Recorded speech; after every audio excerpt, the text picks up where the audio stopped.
Hello, welcome to Tribe of Humankind, episode 15. Today is September 17th.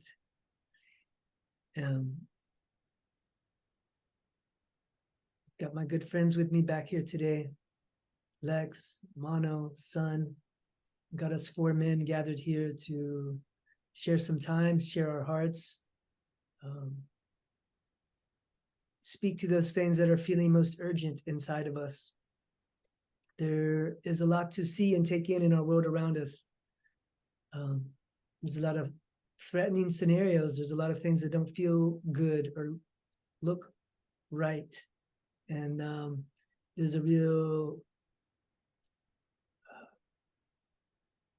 again, urgency to locate what our truth is in this reality. And so I hope for this conversation tonight to be an opportunity for us to try to put into words what is most true for us and what is guiding us in these times when the world is full of change and dynamic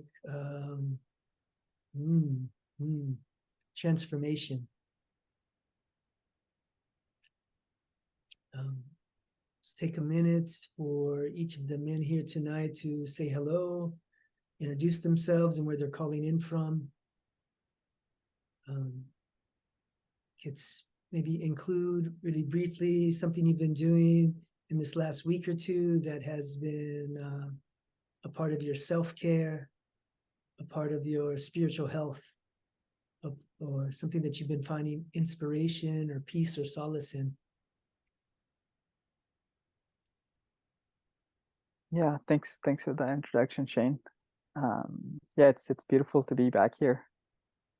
And yeah, my name is Mano. I'm calling in from Mississauga, Ontario, Canada. And yeah, I feel content. I feel good. There's definitely energies moving through my chest and my heart. Yeah, sitting with all the different sensations that are present. Yet there's definitely a sense of excitement for being among men, brothers, once again. Yeah, and something I've been doing for my spiritual health the past week is I recently joined a yoga studio, and I did my first Bikram. It's a 90 minutes hot yoga session, and it was incredible. And I just felt like I came out of a beautiful like plant medicine ceremony or something, because my ego was completely like toast. And I just like, oh wow, that feels good. I thought I was gonna pass out, but it was, yeah, but my spirit came alive in that moment. So that's been really good to create that level of spaciousness, and I can already notice the difference that's within me. It's like it's me, but there's something different about me, which I don't quite understand it. So, and just to add like a one more powerful observation that I notice, usually I would have some sort of a distance when Lex would usually share, but earlier today Lex was just sharing, and I was able to really take in everything he was sharing. So I was like, wow, this is definitely a change, and it's like a direct change I'm observing in real time. So it's pretty amazing to be in that space. I think I'll pause here and then pass on the mic. Thanks, guys. Thanks, Mono. What's up, guys? My name is Sun. I'm calling in from Honolulu, Hawaii. Self-care. Wow. I don't know. What's been really urgent for me was I'm working on an aquaponic kit. And since the Maui event, it kind of like hit really close to home, and I'm kind of like, oh shit. Oh, wow. So yeah, I ordered a aquaponic kit. I bought one of those like big IBC totes. It's like 275 gallons, and I did what's called a chop and flip. You chop the top and then you flip it, and to the bottom you'll grow your fish, and the top you'll grow your plants. And so I ordered some parts and stuff like that, and just trying to get the parts right. First, it was the pump was the wrong size, and then I had to return it, and then I got the pump, and I got the setting up the plumbing, and then the other part, the ball gauge valve was the wrong size. I had to like send that in and ordered another one. So I'm just waiting for those parts to come in, and I don't know, I'm feeling a little like uh anxious to get that going, you know. I'm like get some fish growing and just kind of be taking another step towards self-sufficiency would be amazing, you know. And that's what's been alive for me like past week. Oh, and my dad just, I haven't been in touch with my dad for like 10, 15 years. And he just reached out. He's getting another divorce and he needs help, you know. Doesn't really speak English much, you know, he's 80. And so yeah, that's kind of like new. I was hesitant. My brother told me, yeah, if we could help out our dad. And I was just like, okay, yeah, I'll call him. And I'm like, took me like almost a week to call him. You know, just like, oh, bracing for impact, you know. And learning to I don't know, hold my boundaries and, you know, redirect the conversation when things go off, which seems like, you know, he's still kind of off, you know. And so I got to constantly hold my boundaries and redirect the conversation and try not to get short-tempered with him, you know, because he's, I don't know, old and getting kind of a little bit senile or something, you know. So that's been a little bit 8 years old, huh? what's that? He's 80, Yeah, he's 82, 83. and it's been over 10 years since you've spoke to him. Oh yeah, 15, 20 years since I had a relationship with him. Well, Yeah. how'd that feel to, were you in person with him again? No, not yet. Son, no. No, not yet. What'd that bring up for you? Um, you know, I feel like he hasn't changed. He's still kind of like very, what is this, like petty and Hmm. just I wish he would be more of had more integrity with his word and how he treats people, you know. But you know, he was born in Vietnam, grew up through the Vietnam American War his whole life, you know. And that alters you, you know what I mean? As babies, as humans, we're born with a pure soul, pure spirit, and then we get conditioned through our environment. And you know, it's a harsh environment, you know. And so yeah, at first I was hesitant, and then well, yeah, when I talked to him, I realized I had to redirect the conversation real quick, you know, because he was like, you know, trying to like be a father to me, giving me advice, asking me really personal stuff. And I was just kind of like, whoa. All right, hey, enough about that. Like, let's talk about you. Like, I'm here to help you out, you know, like stop giving me advice. Like, you haven't been a father to me for over 20 years, you know, and now you're trying to be a father to me all of a sudden. It's like, yo.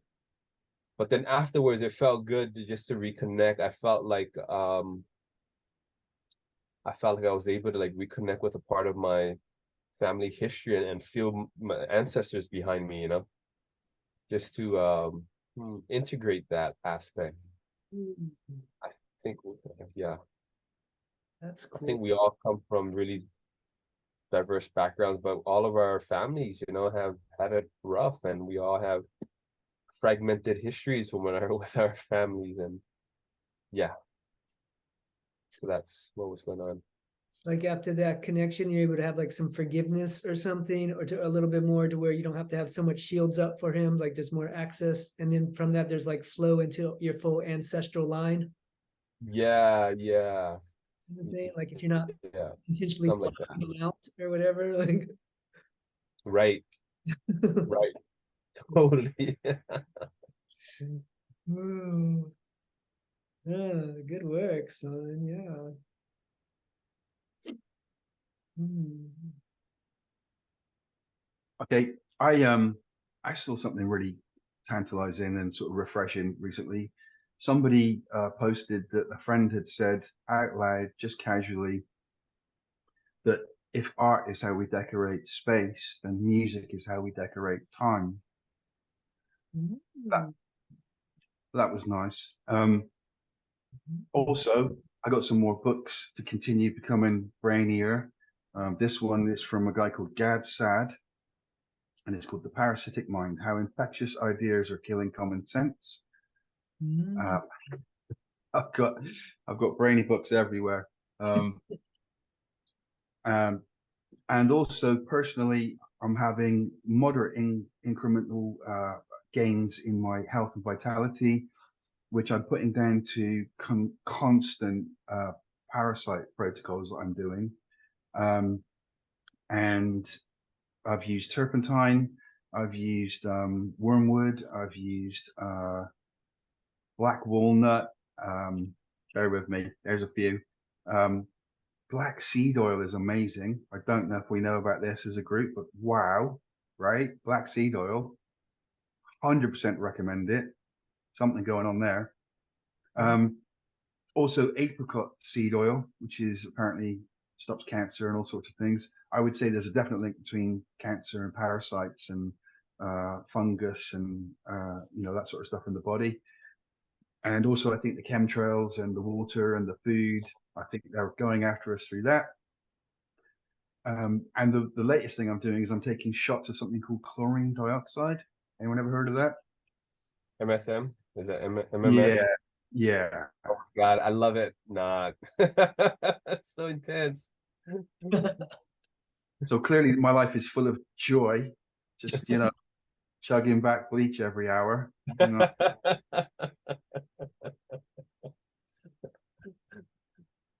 Yeah, but anyway, there you go. So I'm pretty good.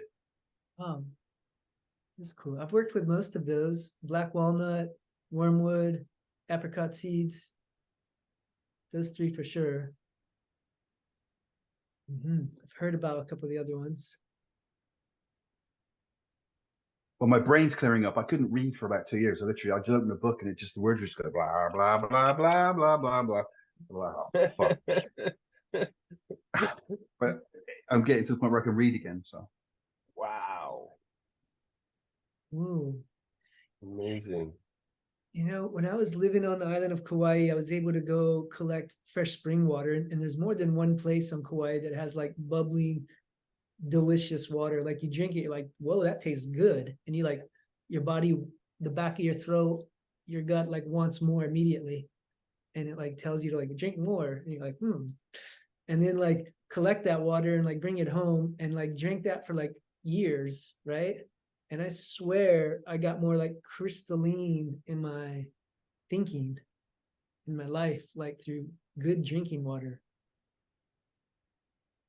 It does change the like mental ability to like it matters basically. It matters. Quality.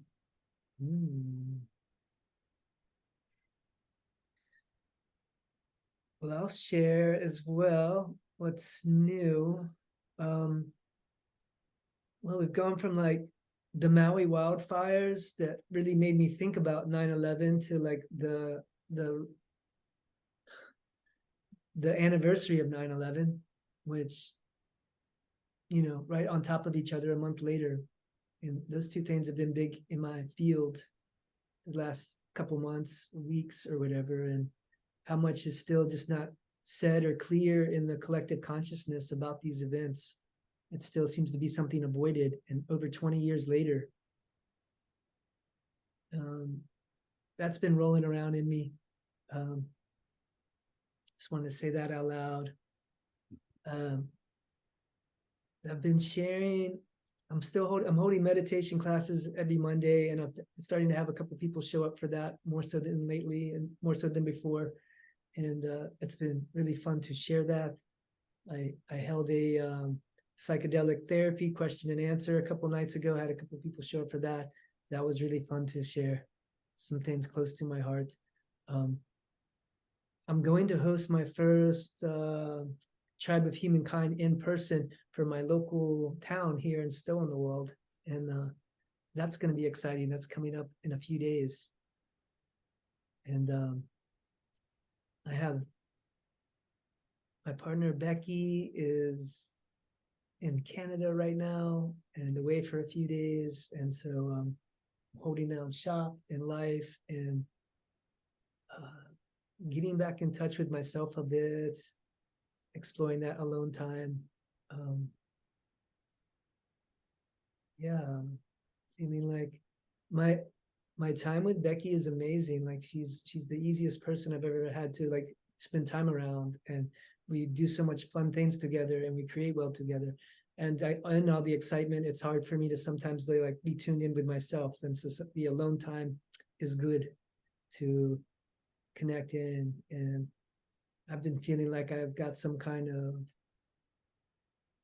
crash coming, and having a little bit of space to be alone with myself feels like the right medicine for right now, to just feel into whatever crazy or transformation wants to bubble up inside of me right now, and just taking some advantage of the quiet space to try to hear what's real for me.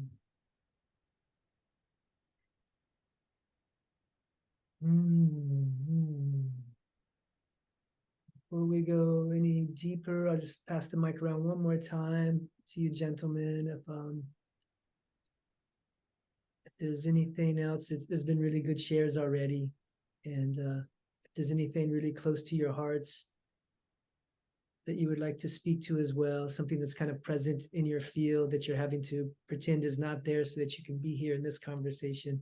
If you'd like to just acknowledge it or address it quickly, or speak to something that's been something big that's entered your life since the last time that we spoke 3 weeks ago, 4 weeks ago. And I'll open the space up one more time for a little bit deeper, somewhere in your heart or your gut or your body that wants to be spoken about right now. Yeah, the Maui thing was really close to home, and I'm kind of frustrated with some close friends of mine who are totally clueless about what's going on. And a dear brother of mine, he's a artist, working artist, teaches at UH, and it's been really busy because his work is taking off, and he's I'm kind of like calling him out. But anyways, I do. but yeah, so we've been talking about what's that?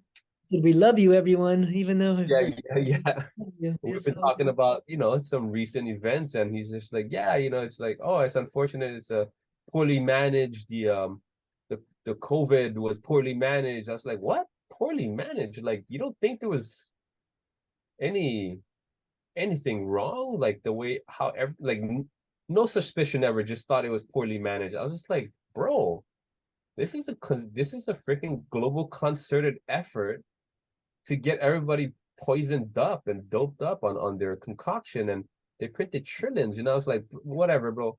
But like the Maui thing is like, bro, are you serious? Like, you don't see nothing wrong with that? Like, there is not just the human errors, like even prior to that, there were all these issues, of was that a natural wind? Was that natural fire? Was that like freaking, why did the sirens not go off? Why did the text alert not go off? Why did the cops block the thing? Why did the government not help immediately? And it was just like, it's been I've been glued to IG, like, trying to figure out what's going on, because that's where you get the most rawest data, and it's been kind of dysregulating my nervous system, and I realized like, ooh, what's going on? What's going on? I realized like I need to be more skillful with who and what I give my attention to and my time to, and what gets access to my attention, and I can entertain these thoughts and I can post on Facebook, but I gotta really learn how to be like masterful and not letting things, taking things in and impacting me, and throwing my chemistry off, because and I think yeah, that was really big, and realizing that like, okay, I can post, I can still interact and engage, but I gotta nip it. I gotta nip it, like, no, this one, like, they're at different levels of awakening, and I realized like, dude, cannot force my beliefs on anybody. And I got to know how much to engage and when to nip it, and when to like dial it down and close off that channel, Yeah.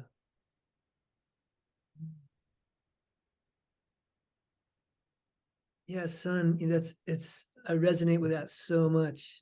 And yeah, there's such a desire to have other people understand or see what we're seeing, especially when it's something so dangerous that's continuing to grow in power.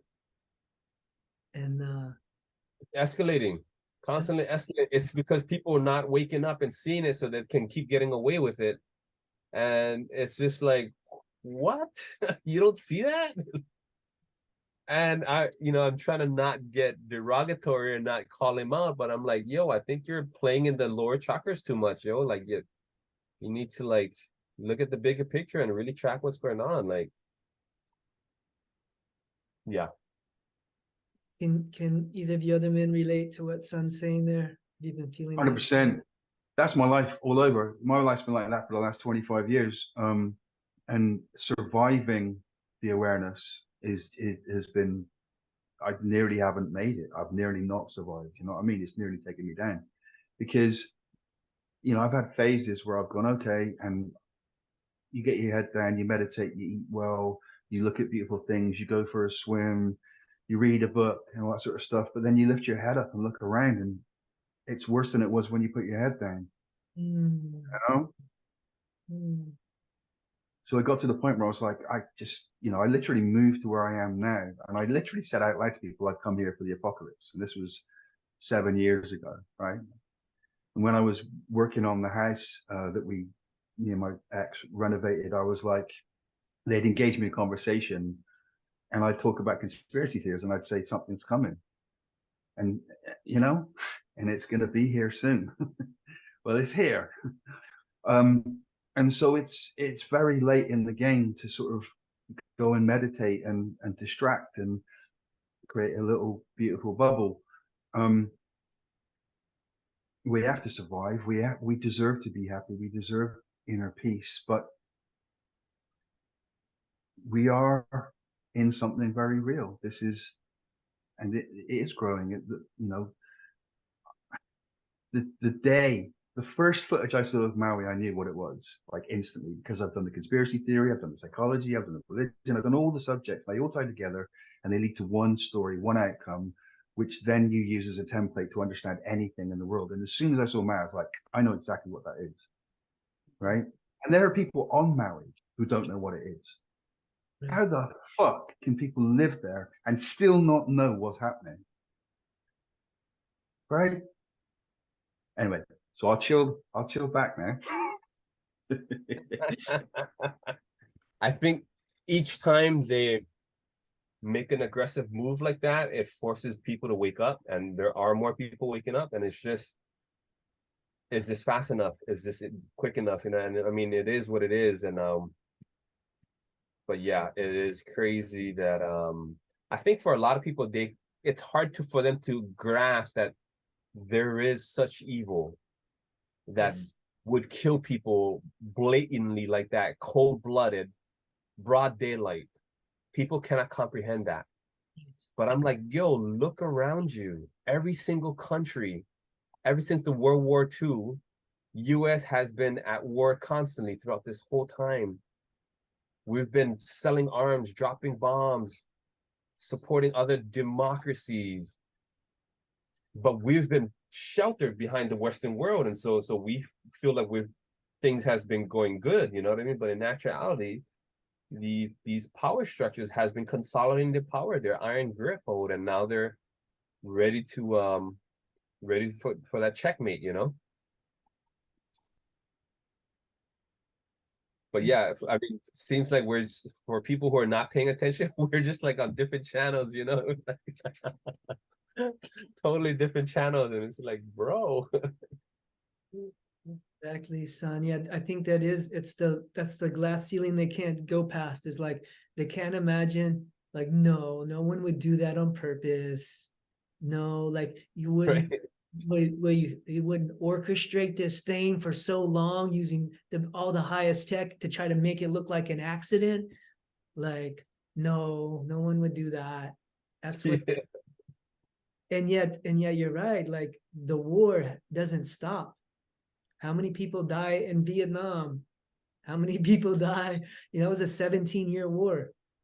30. Ask every vet from there, do they know why they were there or what they were doing? Does anyone know what came of it? Nothing. Like they gather propaganda, gather people and lead them to the slaughter on a regular basis.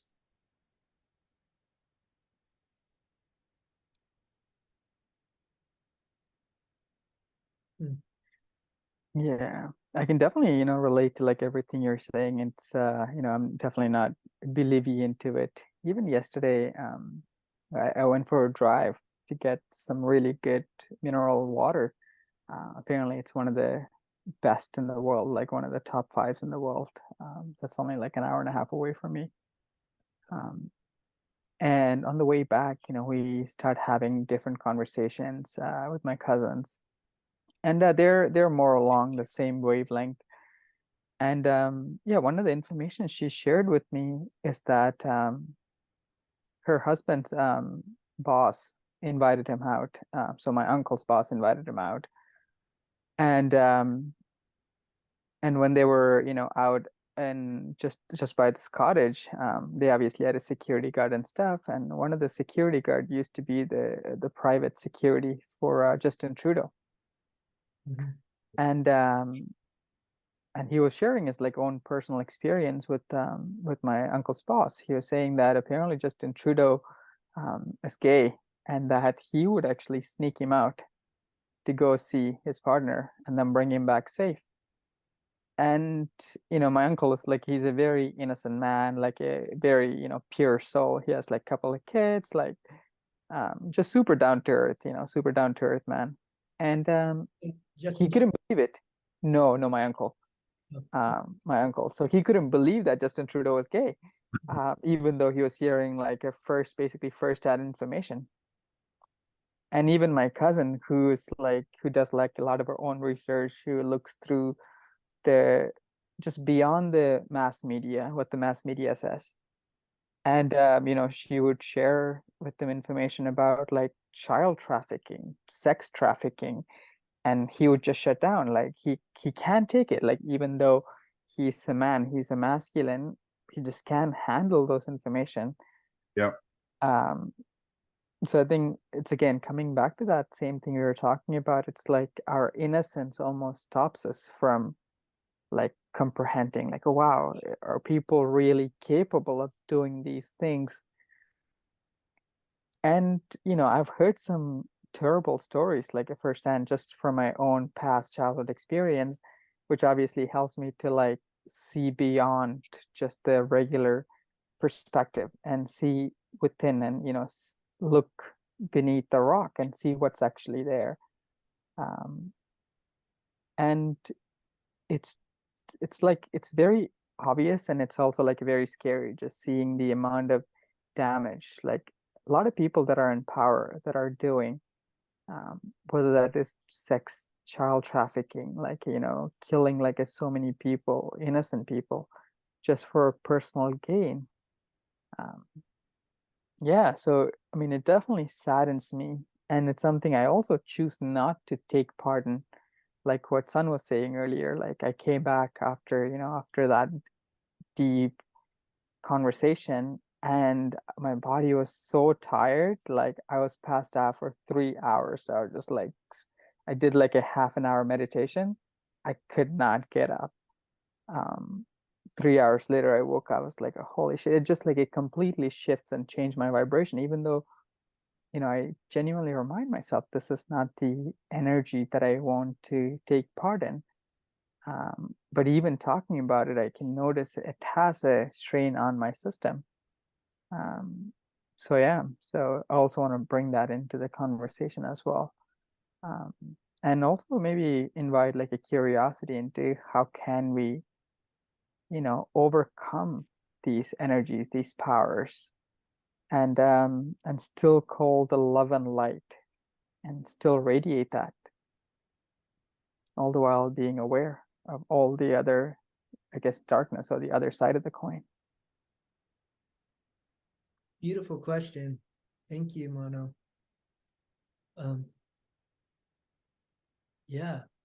In a very sober and real way, I want to add to that question.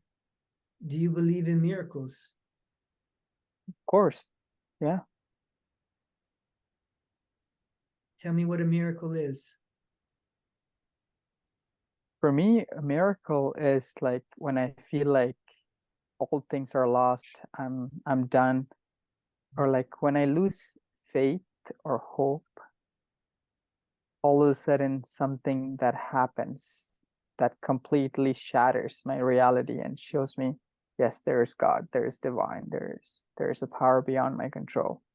That's once what's best for me. Mm-hmm, mm-hmm. Mm-hmm. How about you too? Do you believe in miracles? And if so, can you tell me what they are? It's done. You should do as much talking as possible. I'll be really quiet until you go because you're not here for long. So Okay. Miracles. Yeah, I think when all seems like all hope is lost, and then beyond all odds, something miraculous happens. You know, I've had a miracle happens to me numerous times, and one of the ones that comes up to mind was when I went back to Vietnam for the first time, 2016, by myself. I bought this like it was my first time traveling by myself. I bought this like waist wallet kind of thing, you know, for your wallet, and it was supposed to be RFID blocking, whatever, you know, and you zip it on right here, you know. And I was in Singapore at a stop off, and I took it off to use the bathroom, and something told me like, hey, don't forget that there. And I dropped the deuce and I took off and I went to go eat, and then I had to pay, and I pull up I'm like, oh snaps.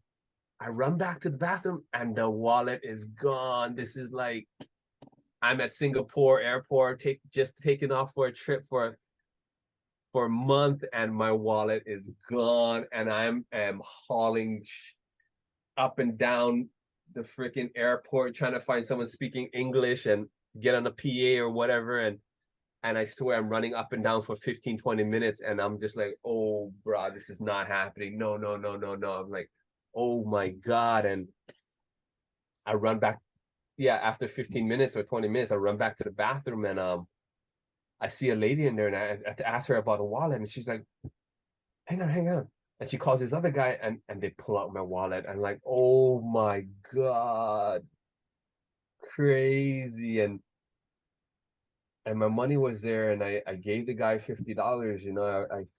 I sometimes think about it, and I wish I would have given him 100, you know, but I gave him $50. And when I went to got into Vietnam, I got a visa on arrival, and I was waiting there. And when I called my name and they stamped my passport and the visa, I looked at it, and the visa on arrival, the number was something blah blah blah blah 777, and I was born 1977, you know. And it was just like spirit was like, we got you, you on a mission, we got you, you know what I mean? Like, and I was just like, oh my God, I felt like such an idiot, you know. But so that was a miracle for me. Mm-hmm. Yeah. You know, I hear something in there that I connect with, especially around the word miracle, is that like you kept on believing that there was an opportunity for something. Praying, yeah. You know, and you Yeah. went back to like, again, even though you'd already been there, just like for the next opportunity. And I think that's kind of like when the miracles happen, as well as the good hearts and natures of the people that collected it and handed it back to you allowed the miracle to happen through them. Mm-hmm. Mm-hmm. I think those two things are key. Like people opening up to let that good flow through us, and us to like get knocked down over and over again and to stand up and still believe connects us with those like miracles. Mm-hmm. Mm-hmm. Lex, well, yeah. I've had multiple miracles in my life, and I suppose a miracle is when something impossible happens anyway. And so I've had like many, to the point where I would use the word magic, Hmm. you know, and that part of what we were saying before we started was that we don't really understand ourselves or where we are, and we know we've been lied to about everything, Mhm. and the lies are so persistent, that we, you know, if we start to label things as miracles that are probably not miracles, right? Like what we're probably capable of 24 hours a day, once we do it once in a lifetime and decide it's a miracle, maybe it's actually a technology of being. Mhm. Mhm. Mhm. I like it.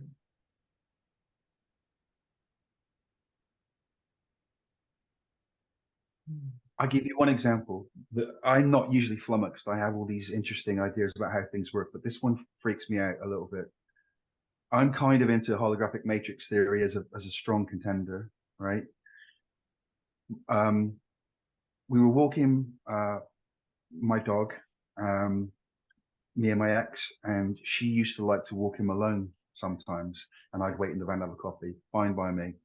So I'm drinking a coffee, and she has severe epilepsy, so she has dangerous seizures, and I've got medication, and I'm always ready to go and, you know, sort it out or whatever. And I got the call, and he'd had a seizure. The dog had had a seizure, right? This is very weird. And he'd start, so instead of her having a seizure, he'd had a seizure. He's only ever had that one. And he ran around in a little circle, got really confused, looked at her like he was afraid of her, and bolted to the edge of the field, ran through the field into a road, got run over, right? Then hobbled away from that, and there were witnesses, and disappeared in this woodland. This, you know, there's fucking, it could be anywhere.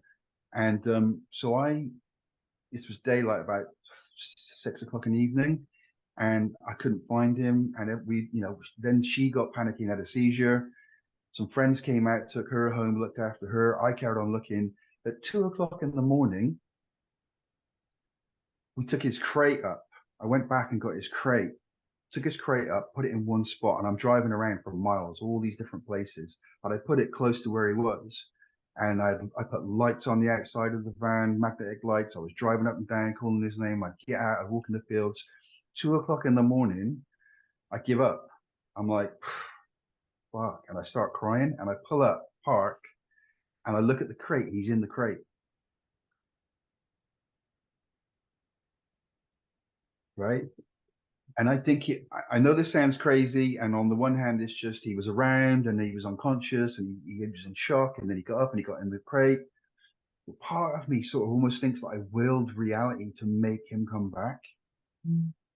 I know how insane that sounds. I'm quite aware of how ridiculous it sounds. But when I looked at him and he was in that crate, it felt like I had pissed off reality so much that he went, okay, fine, fuck it. There you go. He's back in the crate. All right. Now shut up. Ooh. Mm. You know, it's powerful, super powerful. And again, in your story, I hear that like you created that space for it to happen. You're like, here's the space where the dog, I put not the crate at home, I'm going to bring it out to where he's lost. And here's the space where the dog could find home. And you like created that empty space for the miracle to happen. And when looking for it until exhaustion, and then when you're exhausted, you find out you've already accomplished what you were setting out to do. And that like you had created that space, and a space where the universe could meet us. And yeah, I believe in miracles as well, but I've been hesitant around it. And it's something that I'm realizing that it requires an open heart for the miracle to work. And I don't think the miracle is here to happen outside of us or against our will. The miracles are here to happen through us. And like, we have to open our heart to the miracle and pray it in for like, hey, I believe in the good and the love and the purity of life in the universe, and it wants to work through me and everybody else, but it also wants us to do it with intention. And it's not going to do it to us or against us. It wants to do it through us. And we have to be the miracle workers to call in the miracle. Like, I don't know what needs to be done here, but I'm here and I'm calling in the universe to like work through me for the miracle to happen. And I think if we come in with that kind of vision, miracles, like you said, Lex, aren't this once in a lifetime kind of thing, but that is maybe how the universe works. That may be the nuts and bolts and science of it, is it's wanting to come through us to not give up and to create a space where the universe can meet us. And to keep our hearts open for another way that we haven't even thought of yet.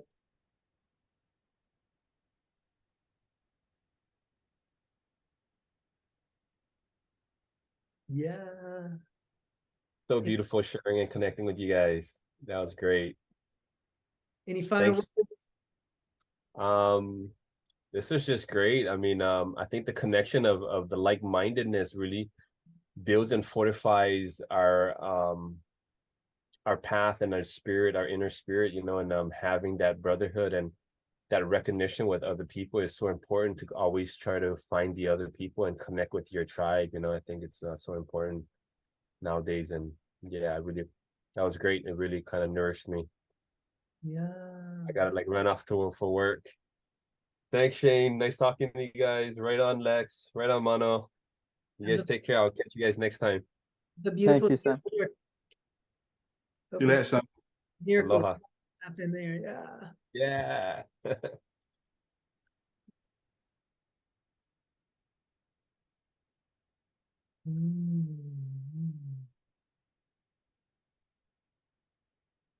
I'm happy to continue on that little vibe of how does this place work? What are we capable of? Because you've got the law of attraction and all those sorts of things, haven't you? And quantum physics says that things collapse either because of probability, right? Or because of the observer affecting the outcome. Over to Mana. Yeah, no, I definitely believe in those concepts as well. And definitely, you know, created situation, manifested situation. I think it really comes back down to what Shane was also talking about. It's about like having that open heart and believing that it's possible, like it fully believing there's no like layer of doubt that's there. And for me, what's also true is that there's a sense of innocence that's also present in there.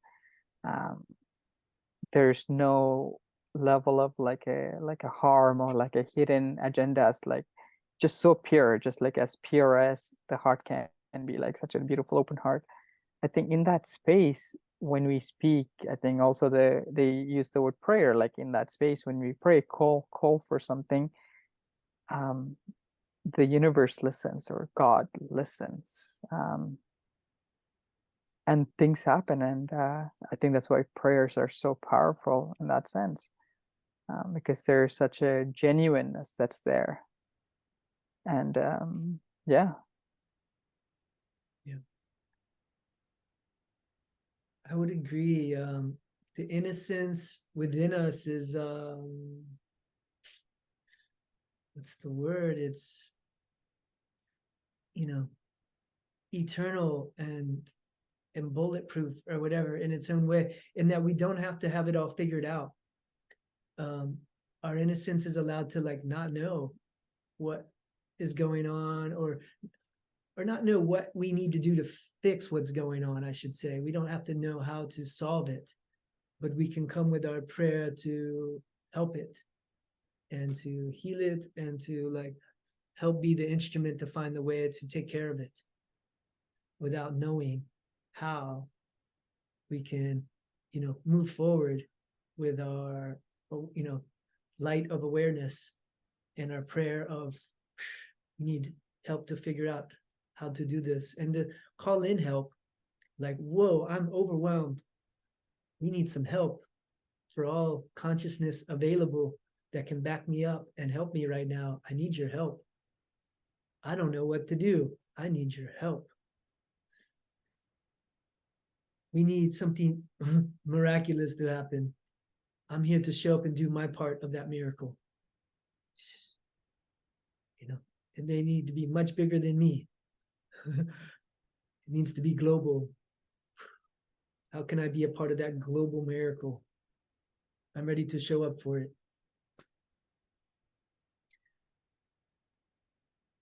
I don't know if you meant to tie that all together, but what's happened basically is the question's been posed, how do we manage the crushing weight of awareness of the world? What is our response to it that, and this seems like a response is to think more magically, to think more in terms of miracles, and to not take full responsibility for knowing even how.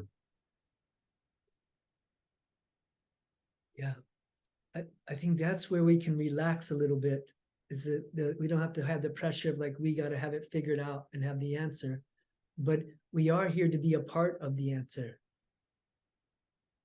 And we are here to take responsibility. We're not here to like block our eyes from what's happening.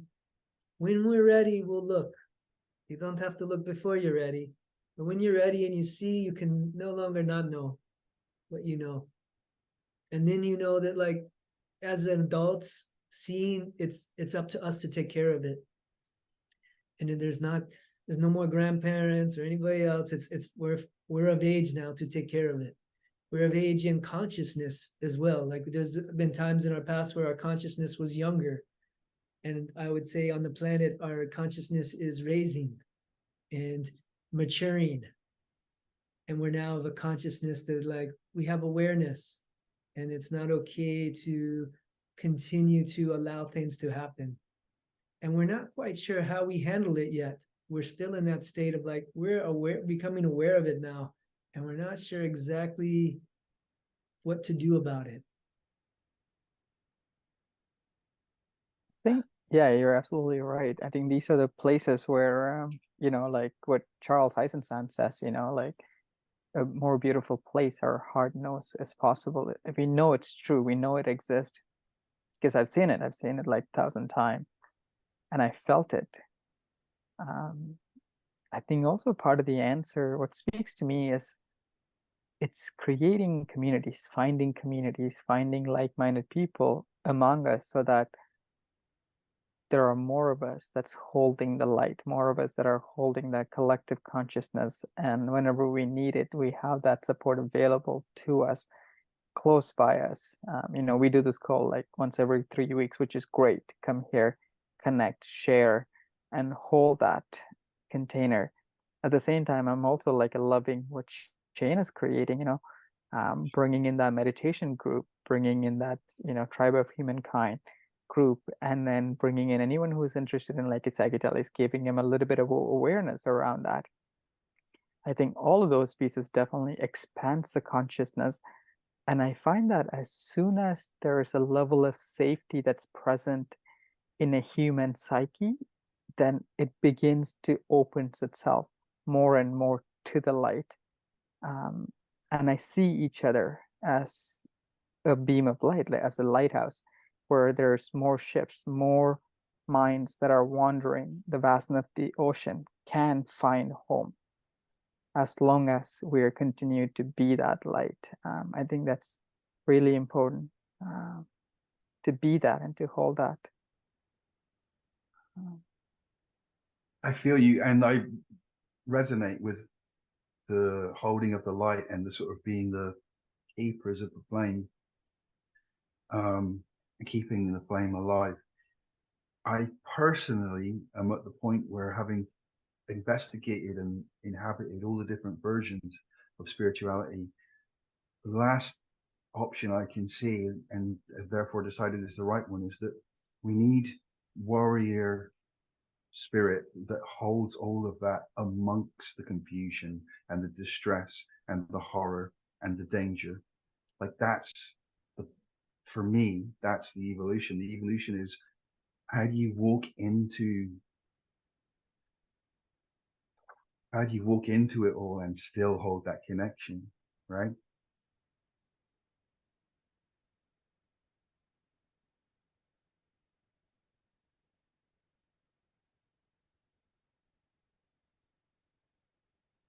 I think for me, one of the ways that I find to come back to the knowing and to the understanding that, I'm not alone. And obviously having these conversations, like I said earlier, does definitely help. And reaching out to like a like-minded friends like Joe and Chloe, or like my friends like Daniela, speaking to Cass and Linda, like the family, like the family, the spiritual like family. And because everyone is definitely doing their part, they're pulling their, like bringing their light, sharing their light. But also another beautiful ways that I see it's there's a little bit of a forest behind my backyard, like and whenever there's a gust of wind, when there's all the leaves are dancing in the distance, I get reminded of presence, I get reminded of spirit. And just to know that all of that's out there wants the same thing, which is to be in harmony, which is to be in peace. And once again, it comes back to the conversation, what started all of this in the very beginning. Yes, a lot of our minds have been corrupt. It's been lied to, it's been changed and manipulated from time after time for generations, for eons, from the conversations we had. And that calls for a deeper healing, and that deeper healing inevitably brings up pain. Yes, you're absolutely right, Lex. Like it's about being the warrior, standing in that pain, feeling that pain, crying through that pain, and coming on to the other side. And it's not an easy journey. And even as I speak, I can feel my heart's crying.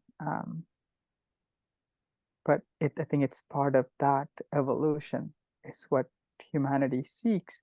It's the only way forward.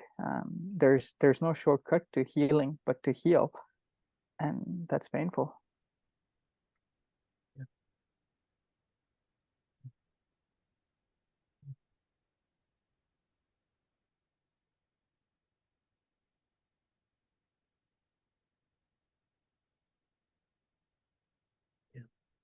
I think it does help when we are all doing our own healing journey. I think it helps add to the collective momentum of the whole, because like you said, you can't address these things without it hurting and without feeling the hurt. And so like we have to do that kind of a process so that we can be ready for the next level of reality.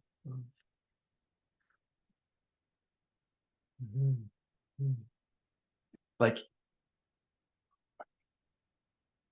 Shane is, I'm going to draw you out on this as well. Shane is at the leading edge of what we're talking about right now, aren't you, Shane? Really? What's that? It's a big compliment. I don't know what you're saying. You're at the place where you are, have been in beautiful moments. You've been with beautiful people. You've sensed how things should be. You've been in places where things are as they should be. But you are at the moment, this strange place where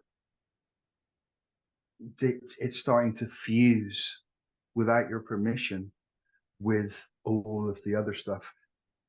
For me, spirituality right now is like people have to take everything they've learned into that fusion process, and it's new ground.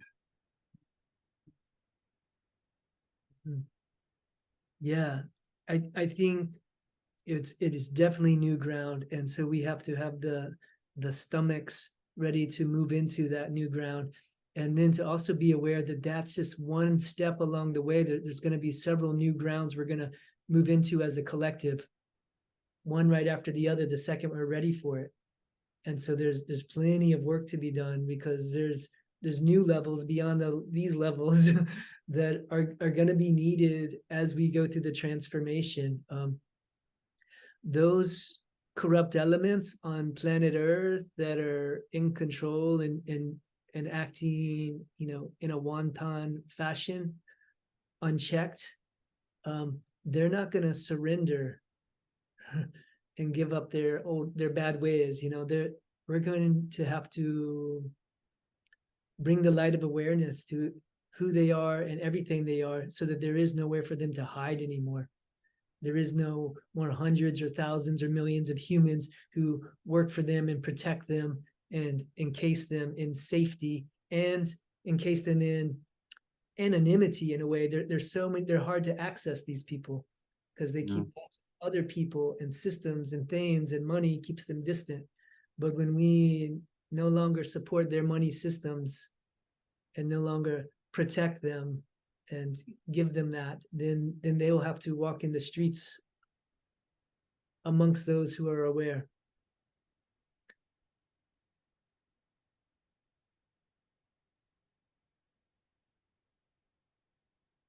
Yeah, I mean, I think I got it right in being challenging. I know, okay, maybe I'm even using the wrong word.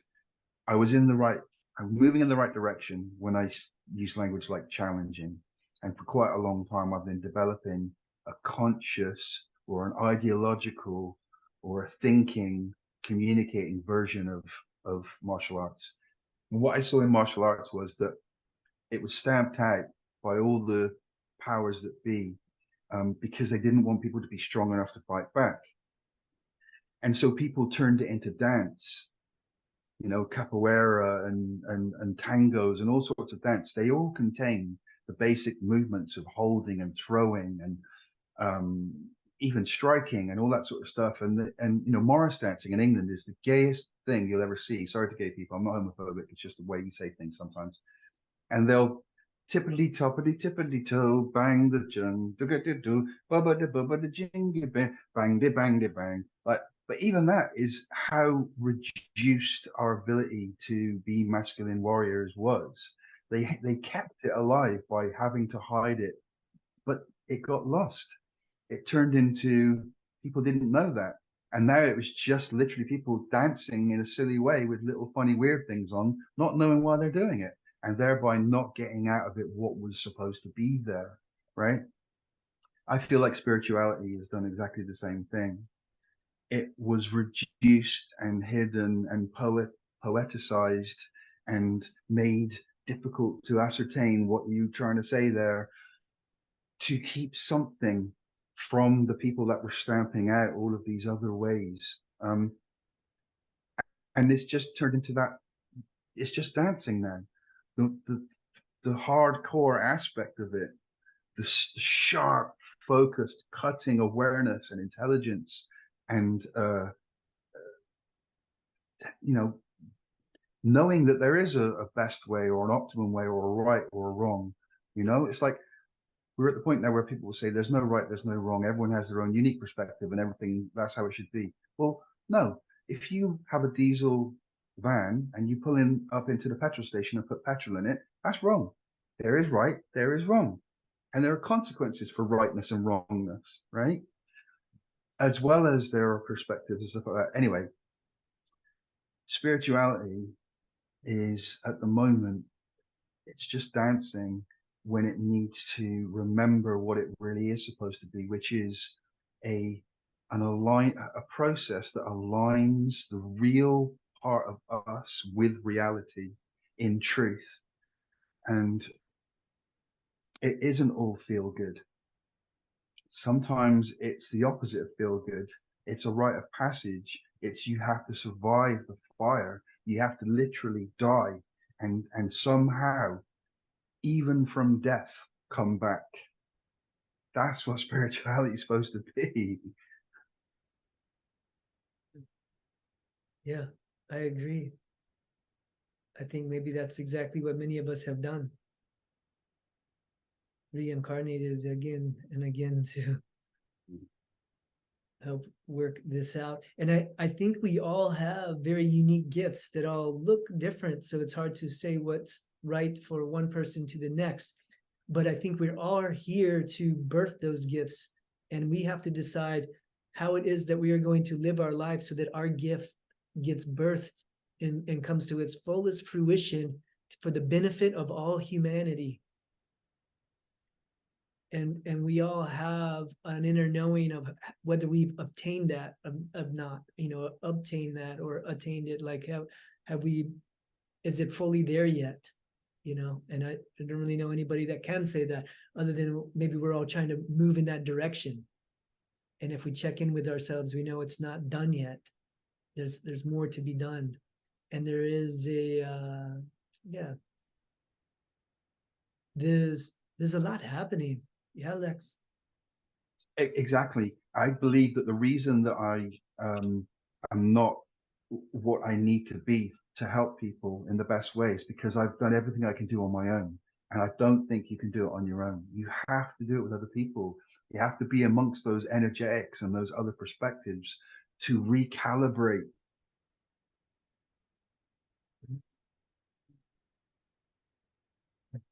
When I was young, and then it's returned since recently, the Transformers. I feel silly bringing it up out loud right now, but there was the Transformers not only changed into something from like a robot to a car or a truck or something back in those days, or a plane, but they would also come together like 5 or 6 Transformers and form one big giant robot kind of thing. And I would say, that's maybe a simplistic understanding of what we can do as consciousness coming together in small groups or small communities to kind of form a super consciousness of power and potential to act upon the psyche of the collective, and to motivate and send information out in big waves. And and I agree, Lex, that that's our challenge right now, is to come together into groups and pods and to connect those groups and pods together into a type of super consciousness linked across the planet that is able to communicate and share, knowledge, awareness, understandings across the global collective, and then to also start to move in action as well. And once we are aligning at that level, that we are no longer stoppable. We've kind of achieved the planetary mind. And at that point, we're able to cleanse the planet of all infection, parasite, and self-destructing elements that are happening quickly. Like there's disasters happening across the planet like dominoes right now. Like it's everywhere for no reason. And Libya just had some flood, and the death toll is like in the tens of thousands. Morocco, Tokyo. You could list everywhere on the planet right now. There's thousands of fires. Fires and floods and strange weather that didn't like build up. It's just all of a sudden it's there out of nowhere, happening at a catastrophic level that it's never happened before. But it's also happening simultaneously all in the same month or two across the whole planet.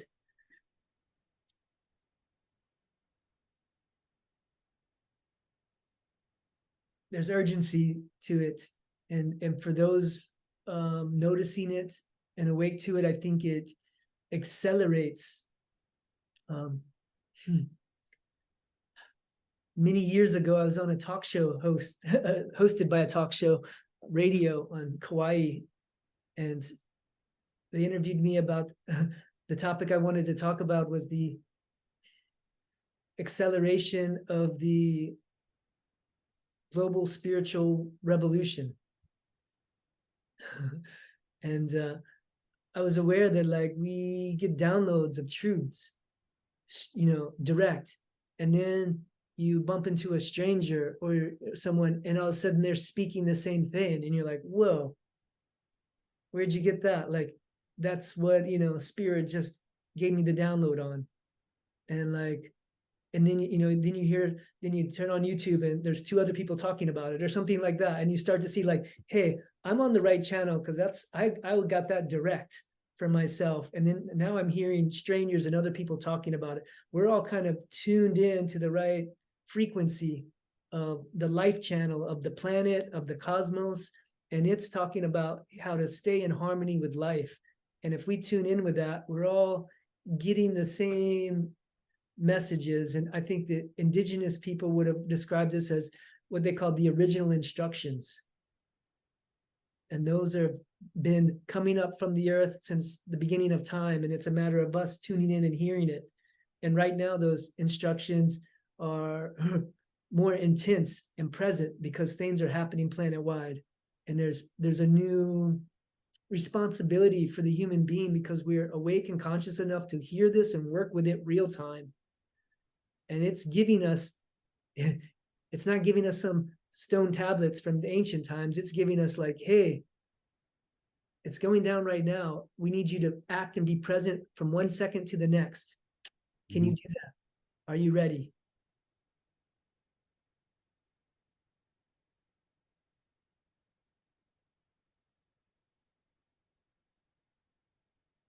Yeah, I agree. It's like this isn't a rehearsal. This isn't training. This is it. Yeah, this is it.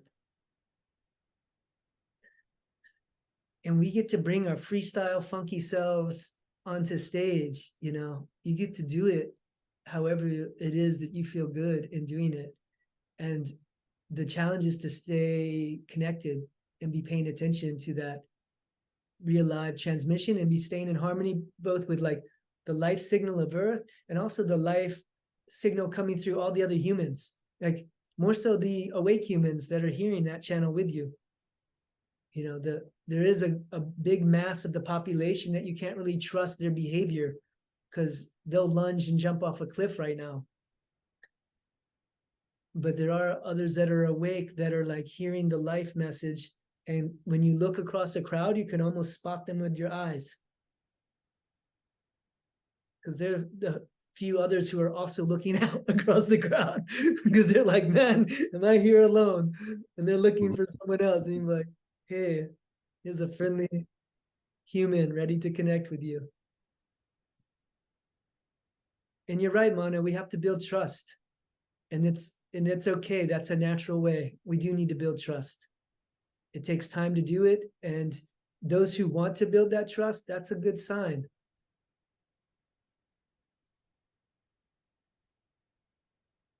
Yeah. It's like, yeah. Yeah, like as we speak, like it definitely resonates more and more with my heart. Yeah, I definitely feel the goal to like act on it, like create and definitely build more momentum. Yeah, bringing people together and have like, these conversation, but also bring it like a more so into their heart, allow them to feel and to really connect. Because I think that's one of the biggest thing I do notice in our society. It's like the disconnection to self, that's disconnection to God. So I definitely do feel called to like bring people back. Yeah, connect, to share where you really feel, and learn to communicate. Because I feel like we like hold on to our like all our innate like incredible like feelings within ourselves, but once we begin to share that with the other, it creates a beautiful like environment where both people, like everyone, can really flourish together. Yeah. Besides, it's something my heart craves and misses as well. So it's like I want to do it for me. And if anyone want to come join, in that sense, great, let's do it together. Yeah, I think we got to be able to trust that impulse. You're like, hey, I want to do this because it feels good. That's part of the right impulse. Right. Like, feeling good is good. Right. Yeah. But I do freak out though. Like, oh, it's like, yes, the higher messages do it. Like, you're ready, but the ego freaks out. Am I ready? okay, can I handle it? Like I've got like this full-time school. I've got this on Sunday. I've got only one day left. How am I gonna do this? Like what do I write? What do I say? Like just like a little like a human things. But it's all the part of it. Like I think it's coming back, like a trusting, surrendering. I think it's all like a part of the training. But I think what's keep coming back for me in these conversations, like you're having a conversation with you, I get it, like, you two are human, but at the same time, I also feel that there is spirit speaking through both of you. So I also like a look for that, like a subtle clue. And what Lex was saying earlier, just like, several like LEDs went on my head, like, yeah, this is not the, it's not the playground anymore. It's not the training ground anymore. This is like action. Like, you got your like weekly download. Now go do it. You got 3 weeks. And when you come back next week, we want to know what you've done. So it's good. Yeah, it's great. Yeah. We're getting, I believe we're getting activated and guided by our sun. Like people want to know who and what God is. Like God's not contained within the sun, but that's a big level of consciousness right there. And that's our, strong level of access to deep consciousness that's guiding and raising the human being and the vibration. And the earth also big level of consciousness guiding and directing us. And like these are things for us to entrain with and work with and pay attention to and open up to the influence of, and follow their guidance, their information. They're in harmony with the greater systems of life. And then we got to find if we're in harmony with them.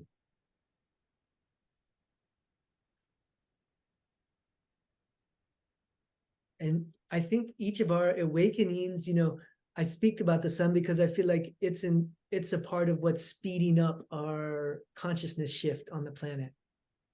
The sun, the earth itself is a consciousness, I believe, who's also on an accelerated curve of its own spiritual growth. And it's bringing the humans with it. And it's been raising the humans and getting them ready for this moment. And we're all doing this together. And as we each awaken, we inspire and speed up each other. So there is really no limit to how fast we can do this. Like it can start to go light speed. And this is what the darker forces are not ready for, because they're not in tune with the sun or the earth or their own, like you said, Mono, their own body even. They're in a state of disconnect from themselves, and that's like their first place to interface. And so they're not ready for this speed of connectivity that others of us who are paying attention are starting to drop into. And I think this is where we will quickly overwhelm them. Because it's not coming from one place, nor is it coming from a rigid plan. It's going to be coming with spontaneity of life and presence all around them, more than they can spin around and look at, let alone control. Right. That's what they're trying to do. Mm-hmm. Mm-hmm. I agree. One of the things that happened in the spiritual community, one of the sort of what's the right way to put it? Something that every now and again you get this trend that will blow through the spiritual community. It'll be in all the TikTok videos. It will start to everyone will start to use it in their speech and their languaging, and everyone will back and forth it. And it's just arrived out of nowhere, and suddenly it's like it's the next trend. But one of them was light codes, and people would sit, and I saw 1 or 2 videos where I genuinely felt that that person was receiving something that you could see something happening. And then what I felt was it was a bit like X Factor after that, where all the other videos I saw, the multitude of videos that followed, were people imitating what they'd seen, like an Elvis Presley impersonator or something. Do you know what I mean? And I didn't feel it at all. But the language that those people were imitating seemed to be was, you know, we're getting important codes, and they just make up vowel sounds and syllables and, you know, just riff bollocks basically. But everything is code. That's the thing that I approached it with. Was, oh, hang on a second, everything's code, right? What we're saying is that some people are tuning in to a particular code. They're learning to tune out.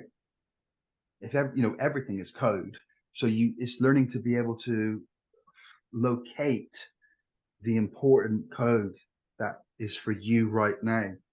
And that is a skill. So rather than it be, there are these codes and they just happen to us, it's like, no, you have to align yourself in the right way so that you can receive the code that was always fucking there. Yeah, I agree. Because you won't get the code if you're not ready for it, kind of thing. And I think too, you know, we have to pay attention to the code when we receive it, because I think it also comes in subtle realms and in subtle ways. And then you have to be able to acknowledge that as real information and act upon it. And as you acknowledge it and act upon it, I think you'll start to see it coming through it won't be just once, you'll start to see it flooding in through several channels. And it'll be a type of verification that you received the right information. That it doesn't just come once, it starts to come through many ways. And then you're like, okay. And something came up earlier tonight while Sun was still here. It's like, there's some level where we always keep wanting other people to help verify for us what we know to be true. And I'm stuck in this rut still, and I'm trying to kind of climb my way out of that, of like, once I know it to be true, I don't want to have to keep needing to get it backed up by everyone else. I just need to get clear between me and myself. Is this is this what I know and understand to be true? And if so, like, I try to keep an open mind and open heart to, the new information that may change that. But for now, that's what I know to be true. And I don't necessarily I don't want to have to need other people to verify that for me or back it up. It's nice when that happens.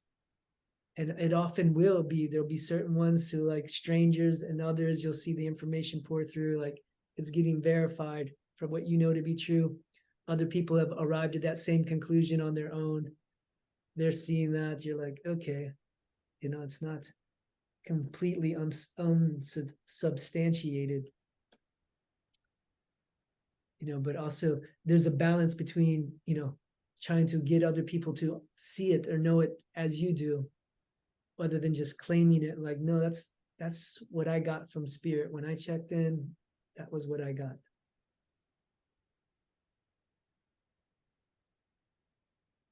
Yeah, I think it's really important to really honor our truth. And the world might even hunt us down for it, but still standing in that sovereignty, I think it's really important. Yeah, it's true. Like, my mentor has definitely, stood in his truth, and and it's quite a fascinating story, really. I'll share another day, but but thank you for sharing that, Shane. It's an important piece. Just told to be aware of that one.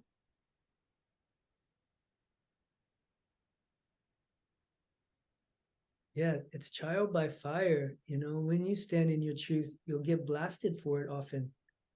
You'll lose friends. Sometimes you lose relationships over it. Sometimes you lose family over it. Sometimes entire communities over it.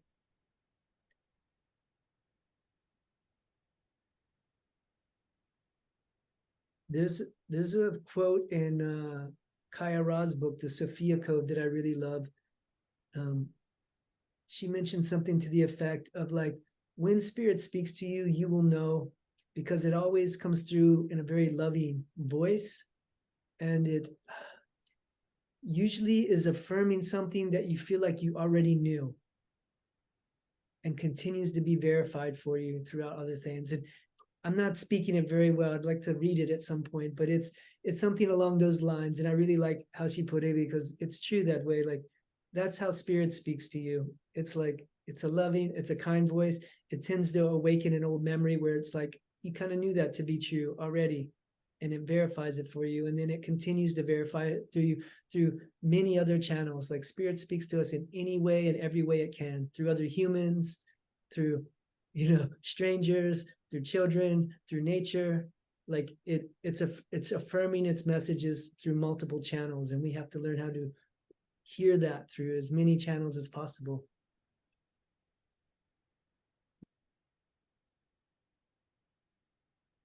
And I think that's the reward that you get when you, as a seeker for a start, as a practitioner.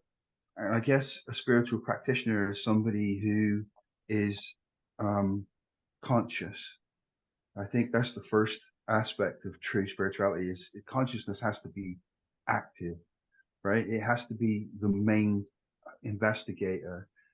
So that if you're watching a movie and it's a horror movie, you're going to feel horror, right?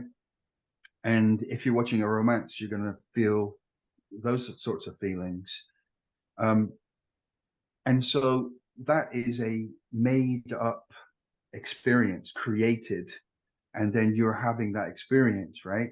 Well, any ideology can do that. Any ideology can cause you to experience in a certain way, feel about things a certain way. And if you change your ideology, the same experience can be different. You could feel emotionally about it completely differently. So one of the things that the spiritual community talk about is feelings, all that sort of stuff. But a big, an incredibly important aspect is, well, we have to understand the connectivity, that what are we connecting our heart to, right? So if our focus is connected to our heart, then what it sees is what it will feel. But it's more than that. If you narrate the same thing differently, you can be critically narrative or supportively narrative. You can be aggressively narrative or lovingly narrative. And that will affect the heart's experience of what's happening. So part of the work that you would call heart work is also mind work. You see what I mean? So this is one of the things, is that people, because I spend so much time talking about the mind work, people assume that I am ignoring the heart work, but actually it's because of the heart that I'm talking about the mind work. Mhm. I And agree. absolutely. Go ahead. And yeah, because part of the concept I also relate with, it's yeah, the mind and hearts, they're very important. And part of being awake in this new world, it's to being led by the heart and allowing the mind as a container, a tool per se, but really listening to the heart. So it's like a switching places. Yeah. Does that seem to resonate, Lex? Well, so for me, I struggle to stick with one languaging. So I move as much as possible, and that keeps it alive. So if I shift from heart and just say consciousness experiences emotions. Spirit, let's go to spirit. Spirit is consciousness, it's mind, it's emotions, it's the whole thing. And the layers of density, the body and mind, are part of the experience. And so spiritual mastery would be the mastery of all of those things. And you could look at yoga and healthy nutrition, all that sort of stuff. But also you'd have to look at psychology. You'd have to look at your beliefs. You'd have to look at your the, the, the your sense of self, which people have called ego. So if you are young and join the army and you're told that you're going over here to do good and that those people are evil and that killing them is just, you will experience a certain range of emotions, right? But if you are later informed that actually none of that was true, that the people you killed were innocent, the reason you were there was because the people who sent you there were evil, you're going to relive the experience, but with a completely different emotional response. And so our mind's interpretation, the truth of things, the data we're given to work with, holds the heart hostage, right? So the real breakout is to the first time that the heart is in truth is when the mind is in truth. Yeah, I agree with that. At the same time, I also feel that, just hypothetically, we use the same example, even though if these soldiers were told they're going to wherever they're going to kill these bad people, when they pull the trigger, I think their heart would tell them what they've done is right or wrong, or like a good or bad. Like there would be that sense of knowing in their heart, even though they might psychologically or like in a level of mind, they might try to convince themselves that otherwise what they're doing is right until the truth comes down the line. It's just like what you were saying earlier about like when things in Maui happened, something in you already knew that this wasn't right. Like there was something going on. And obviously, you know, you've done research and whatnot. But I believe that we're like deeply connected to something beyond the logic. And also the heart is obviously 50 times more electromagnetic than the brain, which is smarter, better, like, you know. But yeah, these are all the points we were already discussing. Okay, and I think that you are conscious. I think Shane is conscious. And I think I am conscious. And I think we're actively conscious. We do the work in, you know, our lives. What I'm saying is that the world at large, a large percentage of the people have been raised generationally not conscious. If you show somebody a war movie and they watch the war movie and they watch people being killed, you would say, well, surely their heart would hurt, but that's not what happens. They go, yeah. When the old cowboy movies were on and the Indians were being killed, everyone would go, yeah, kill those Indians, right? So we can be hoaxed, we can be fooled, and we can be euphoric about things that we should be in horror of if we have not been liberated into our own consciousness.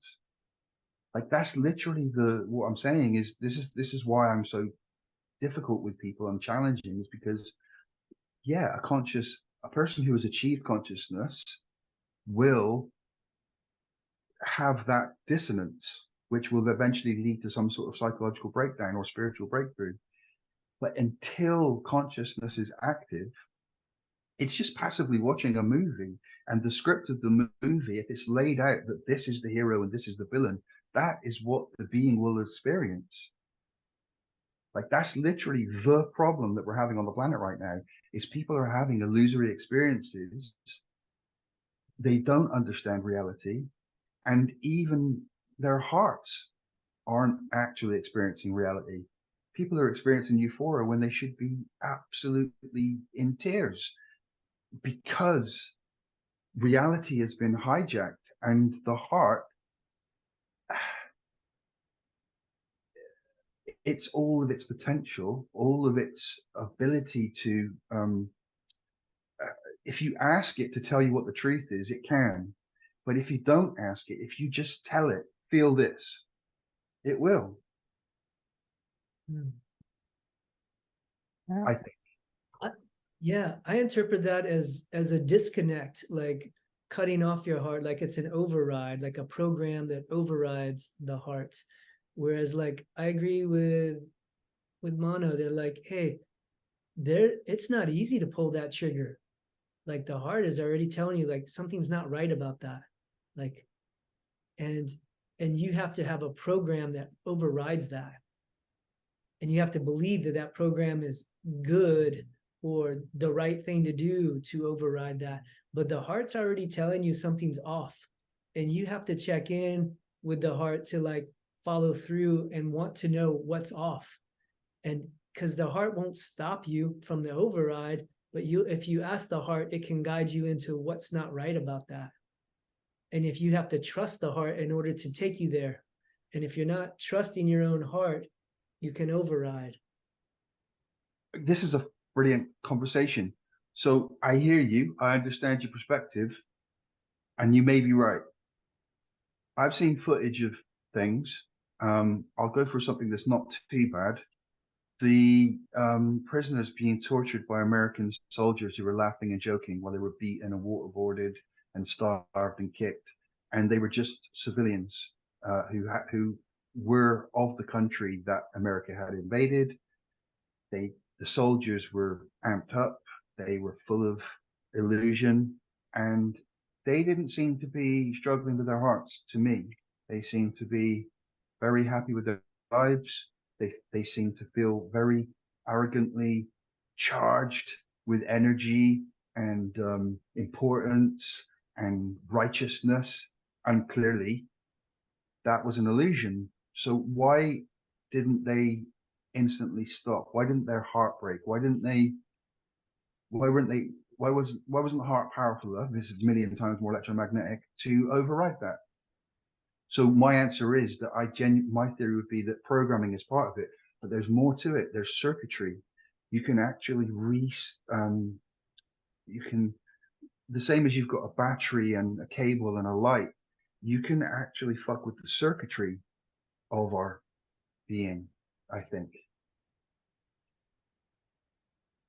Yeah, I would say that there would have to be a disconnect in order to override that. And that's like the area that we call like psychopath, is like that disconnect from empathy.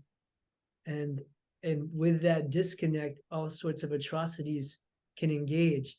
Now, what I would say is the spiritual truth or law is that you can, circuitry disengage and, inject some kind of numbing agent to where you don't feel it, but, across lifetimes and beyond, you will have to reconnect with your heart and the memory of all of that and make your own peace with it. And at that point, the heart never stopped working. You just disconnected yourself from it. And you will need it to reclaim your own sanity and purity and connection back to source. Your heart will be a part of that. I believe the heart is like the portal back to source and our connection with source energy. And if we want to try to bypass or get around that, we can get really twisted.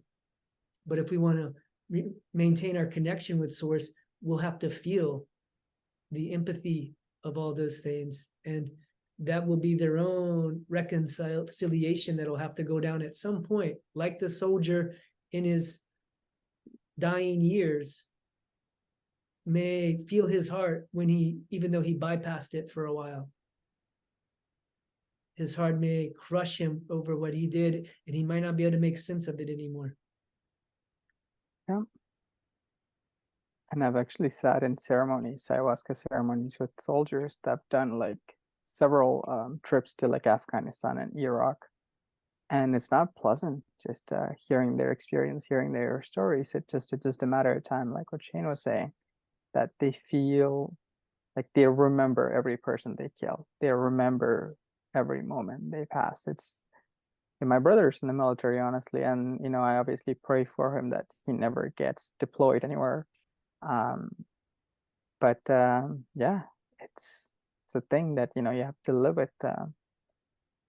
So I get it, right? So, and I'm not disagreeing. What I'm saying is that after the fact, the soul has recorded and then suffers, but to prevent it, you need to get there first at consciousness.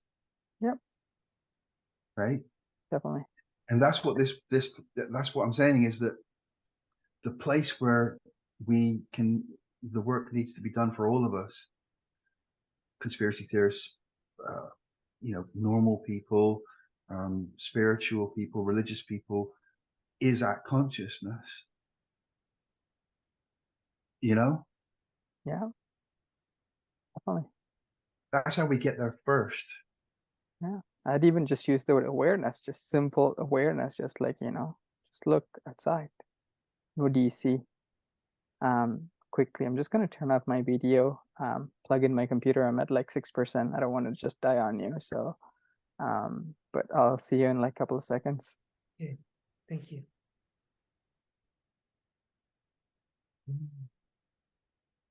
So yeah, Shane, I know you're chilling, but that sort of, this is where it's at for me, is that this,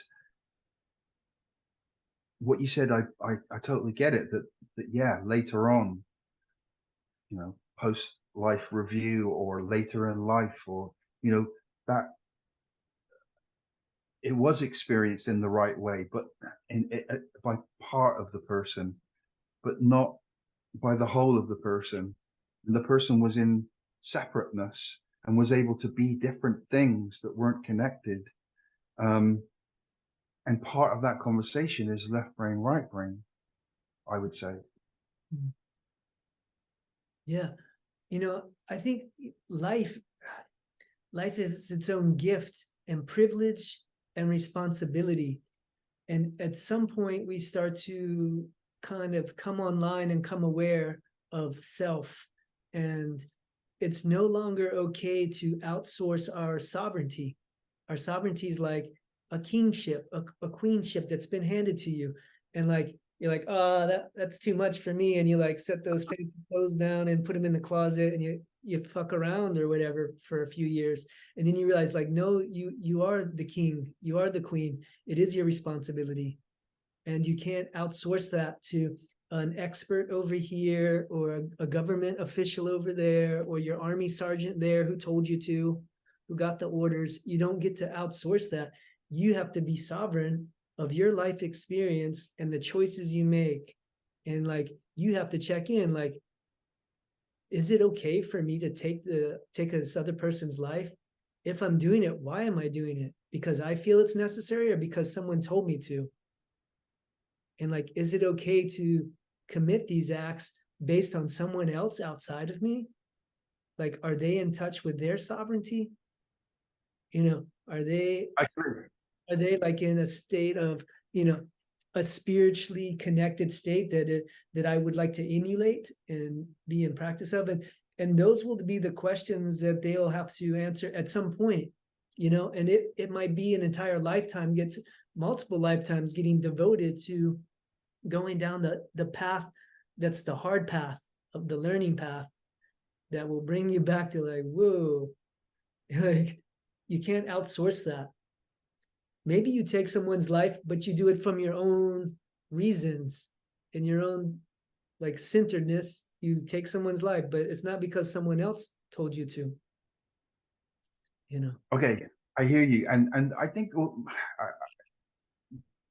the spiritual sort of kind-hearted way to approach these subjects is to say things like you just said, because it seems logical and obvious and human. But if you're being deceived, the option to have all those revelations has been stolen from you, right? There's choice in it. You wanted to believe those things. Would you not agree that the Jesuits steal people's access to reality? That's a loaded question. Okay. I would say, yes, there's definitely people trying to mind control. Yeah. There's black magic, there's mind control, there's propaganda, there's, you know, heavy persuasion, there's peer pressure. You know, it's at every level trying to convince you to believe something that's not true and not cool. And so you have to be really clear on what you believe and why before you can get swept away on that. And I would say even past lives, maybe we come in like, hey, I'm a strong warrior. And then somebody's like, well, if you're a strong warrior, then you would do this. And you're like, yeah, I'll do that because I'm a strong warrior. And you already have that identity of like, I'm the strong warrior. Then it's maybe that belief led you into the next belief. And you weren't clear on why you were a strong warrior or what kind of strong warrior you were. And you got swept away in that next belief. And it started with your own belief. I like that, and I've listened and I felt into that as well. Where I'm going with this is that part of the spiritual contribution of people who've done work, are conscious and are in alignment, is actually to become conspiracy theorists and to be vocal, which is what you've done recently, right? Imagine if 100 million spiritual people contributed to that conversation effectively?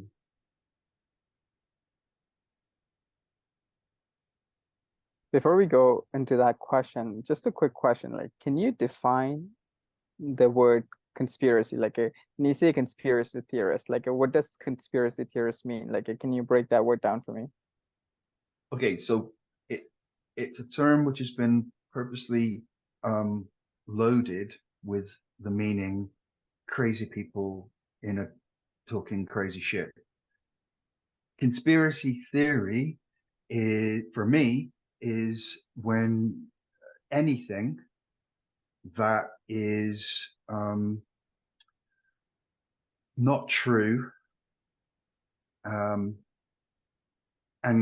that there is information that contradicts so successfully that there is an alternate, more obvious, more believable version that gets labeled as a conspiracy theory. So, for instance, it clearly was directed energy weapons creating a plasma storm, which was then directed by wind in Maui, and all the other stuff, which I won't go into. But, you know, each step of it, turning off the water, blah, blah, blah. The 100 things they did and are still doing.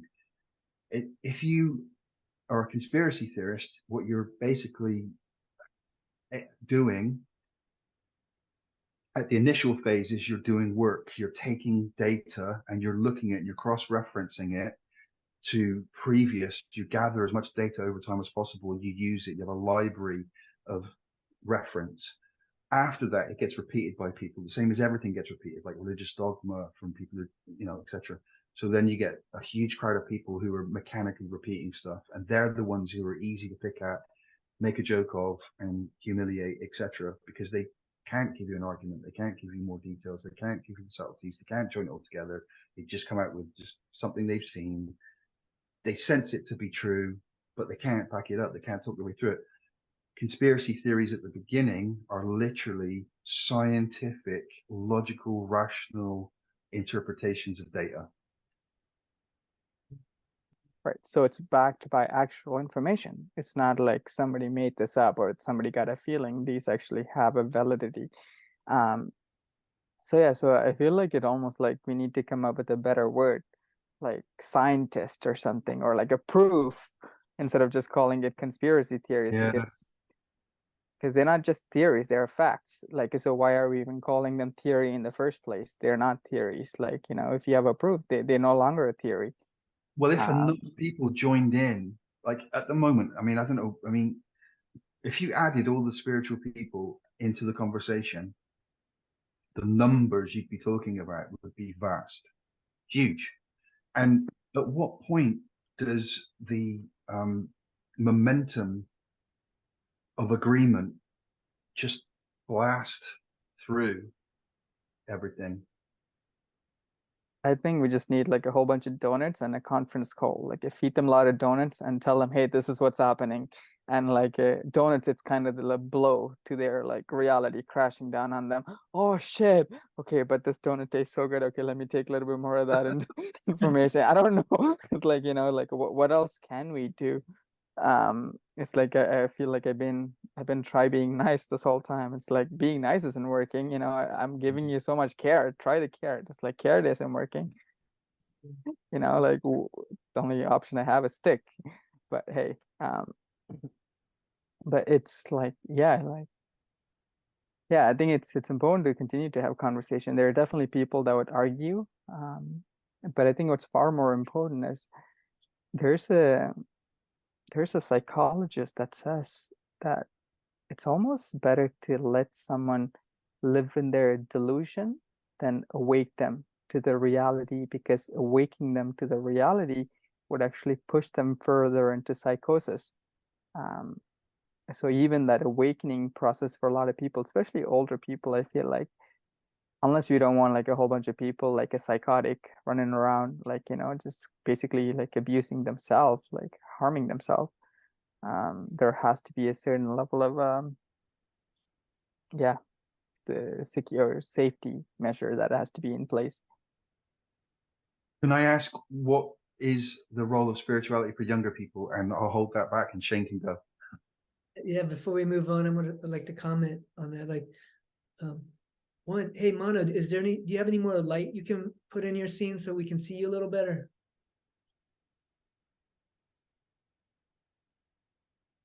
I think your mic's off at the moment too. Oh, sorry. Yeah, let me try to turn on the light behind me, see if that helps. Give me 1 sec. Yeah, take your time.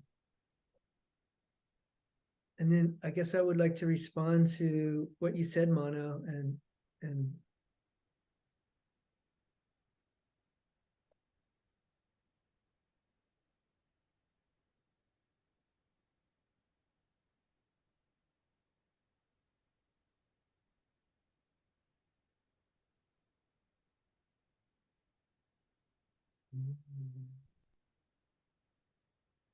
That is a complicated light switch. man, taking me Can you out. hear me? Yeah, that's better. Is that better? Huh? Okay, cool. Cool. Yeah, I can see you a little better. I could see you, but it was tough, the outline. And I just would like to respond to what you introduced there, Mono. Is like, one, I agree with you. We have to be selective on who we talk to, because one, it's not our job to quote unquote wake people up. I guess it's our job to like shine our light bright, so that for people who are looking can see it and find it easily and connect with it. And other, light keepers can find other light keepers, and those who are out searching for light can find light. But those who are trying to block the light out, it's no sense trying to push the light in to their house. It's like they don't want it. It's not the right timing. They're not ready. If they crack their blind a little bit, they'd be blinded by the light. There's a lot of light out there, and so they just need to want it a little bit to find it. And it's a good question. Conspiracy theory. Here's my understanding of that phrase. Was introduced by the CIA just after the JFK assassination. They're the ones who coined that phrase. It was a way of gaslighting anybody who asked too many questions about it. It was a highly suspicious event that was traumatizing and didn't make any sense. And everything that the news said didn't add up. And people asked questions, and they didn't like people asking questions. It was a crime scene that they were trying to make go away. And so they invented the word conspiracy theorist to discredit anyone who thought critically or questioned the official narrative that they were handing. The CIA has later admitted that they both coined the phrase and also have admitted that they were involved in the assassination. This is public knowledge now. So the people who coined the phrase conspiracy theory have admitted that they were, one, liars, and two, gaslighting everyone by trying to distract and say, hey, you guys are crazy for saying that. And look how silly you are for saying crazy stuff. Here we are 50 years later, people are still using that term. Look it up in the dictionary. Conspiracy means two or more people are working together in a hidden way to do something illegal, immoral, destructive towards other people. That's a conspiracy. It doesn't have to be within the government, but government would be a place where conspiracy happens, where people behind closed doors are doing something they shouldn't that could harm or be illegal or immoral. That's conspiracy. And we have laws against it. Like if you get caught for conspiracy, I think you could get hung for it still. It's like heavy laws for conspiracy. It's illegal in our US Constitution to a high degree. You can, I think, get the death penalty from what I understand for conspiracy. And then we all know what the word theory means. That's an innocent word. And a theory means it's not proven yet. So you have a perspective. It's not proven yet, but I think that there's two or more people that are doing something that is not right to deceive and hurt and harm people. And man, that is not an extreme thing to say at all. it would be silly to pretend otherwise. Conspiracy is happening on the daily right now. Provable. And a conspiracy theory means, hey, I think I see something that's not right. Right? They go, you travel on an airplane, they say, see something, say something, report it to an authority. Right? But the second you see something and say something, hey, conspiracy theorists, shut your mouth.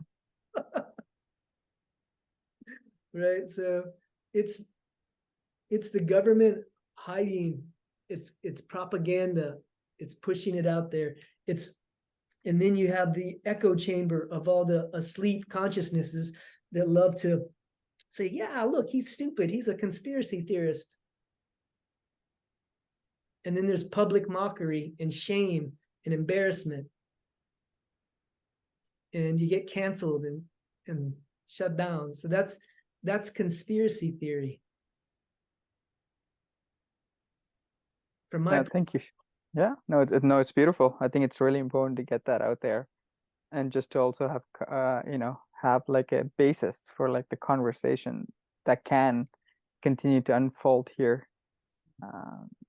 I'm sure like if Sun was here, it would have been like a whole nother layer of like excitement, especially on this topic. But yeah, I think it's really important to, even for like the people who are listening, yeah, just a good piece of information just to come back and to refresh on our brain, our mind.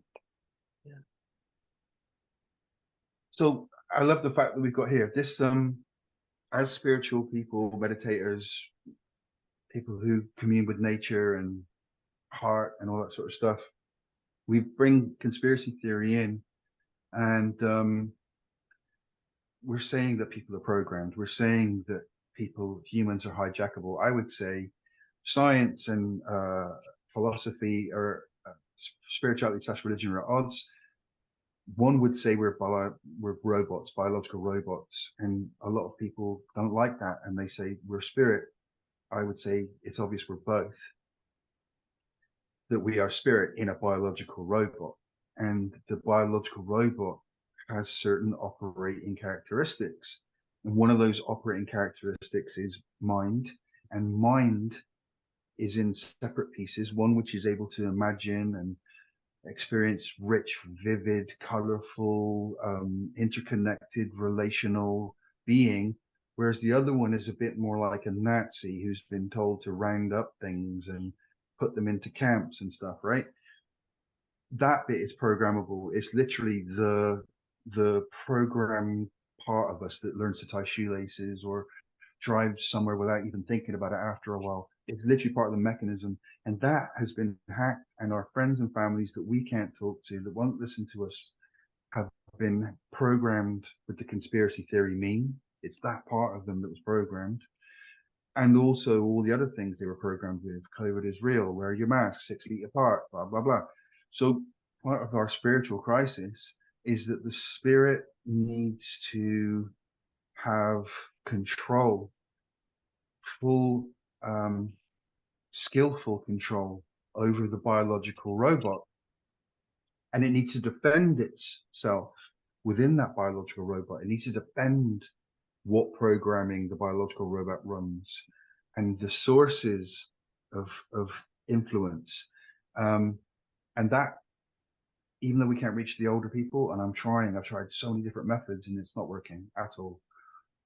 There are young people coming into the world. There are people who are in their teens, their 20s, their 30s. Another thing you have to factor in now is AI, intelligent software, all of that. And so there's a conversation for people who are spiritual, I believe, that involves how we work, how to defend what we are, how to make what we are as good as it can be, as clean a vessel for spirit to work through. And I think that's part of the conversation, is what we need to do is consolidate, clarify, and get to a place where that conversation can happen, which we can then pass on to the people that really need it, which is the youth who are going to be here in 20, 30, 40 years.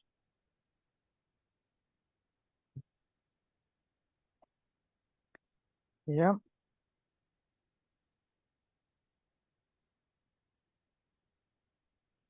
Yeah. I definitely, agree with that.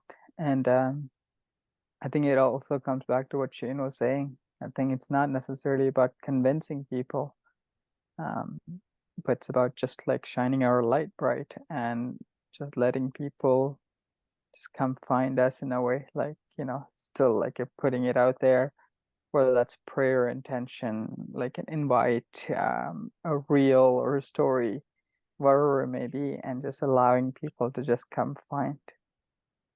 Um, thing I definitely see that as one of the ways, and the other ways that it speaks to me, it's finding sovereignty and sustain self-sustainability within ourselves for our community, so that we can create a society, a system where we can continue to nourish and flourish. And when there's more people that just genuinely feel called to like live that way, have that type of lifestyle, choosing to put their phone down and choosing to, engage in a conversation with another human being, there is a place available for them. There's a place they call home. Yeah, and those are definitely the ways that I feel called to show up and to create.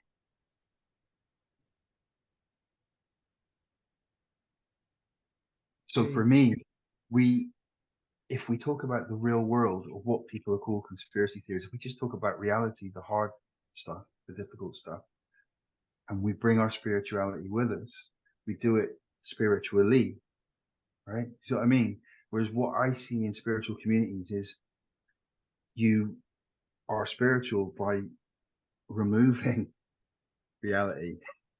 Mhm.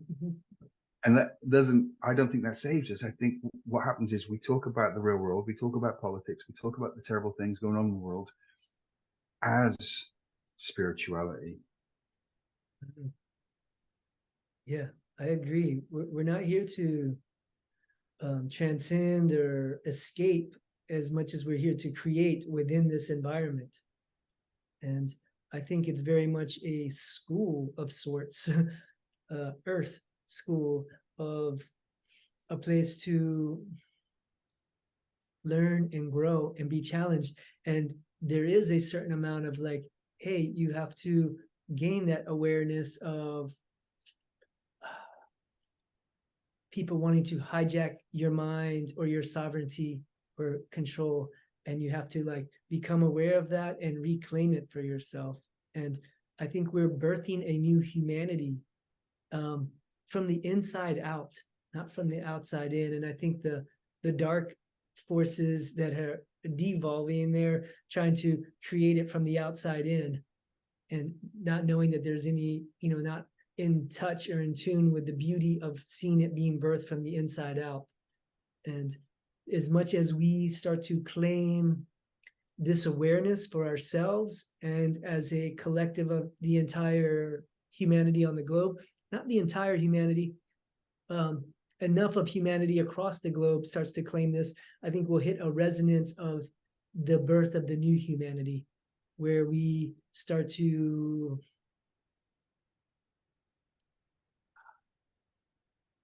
hold a new evolution within our grasp of what the human being is and is becoming and turning into, of that online, aware, connected human being.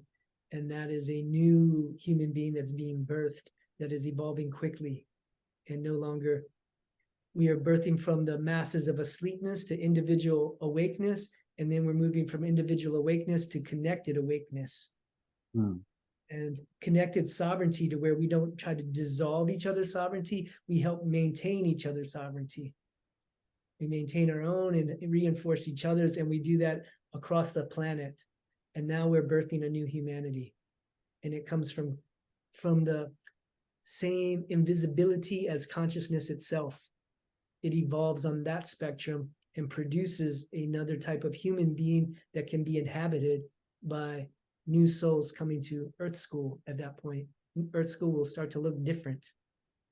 And this is a very tough section of Earth School that we've showed up for, because it offers rare opportunities to get beat up like you could never get beat up before. And somehow thought that was appealing, so. We Yeah. past lessons. I think we're nearing the end of our energy levels and momentum of this conversation. And so I'll kind of open the floor for any closing thoughts before we move into our final aspect of the channeling. I've got a question. Could we summarize, like each one of us summarize what we think we talked about, or what our summary is? Well, It's a great idea. I like it. You want to go first? we covered a lot, but I guess there's an angst and the difficulty of being, opening your heart. If you look around, you see things that hurt to see. And then there's this quandary. Well, maybe if I don't look, what about if I find some beautiful things and I collect them and I just look at those, right? Or do we look at that for a bit and then look at this to keep us going and balance it, also that whatever we do, you can only go so far on your own, and then you need to be with other people to do the rest. Like, it literally isn't something that one person can complete. You have to be interactive. That's what we're here for, is to connect with each other, communicate with each other. And in doing so, we are changed by each other, almost like a chemical reaction but some sort of spiritual,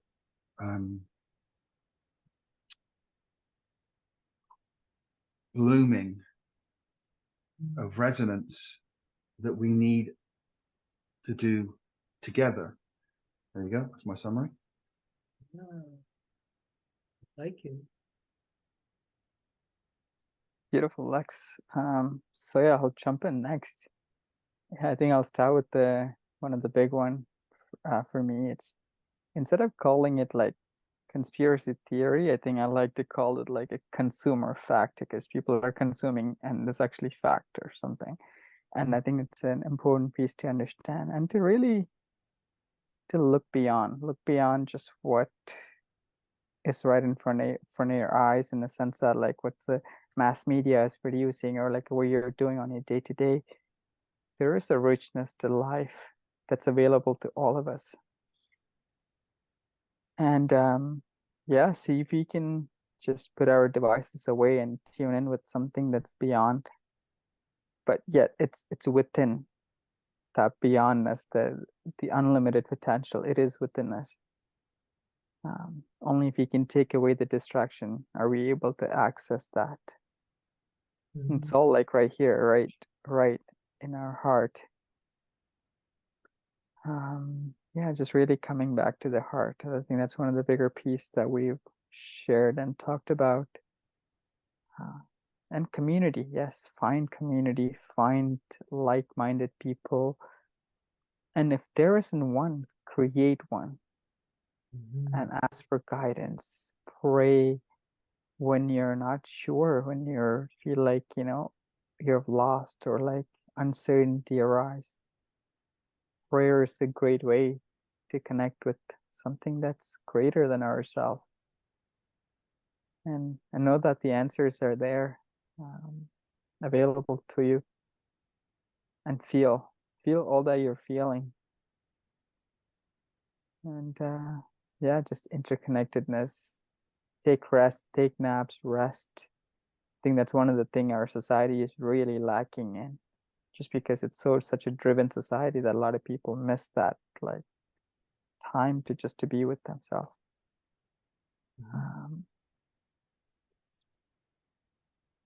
Yeah, and just really find the truth, who you are.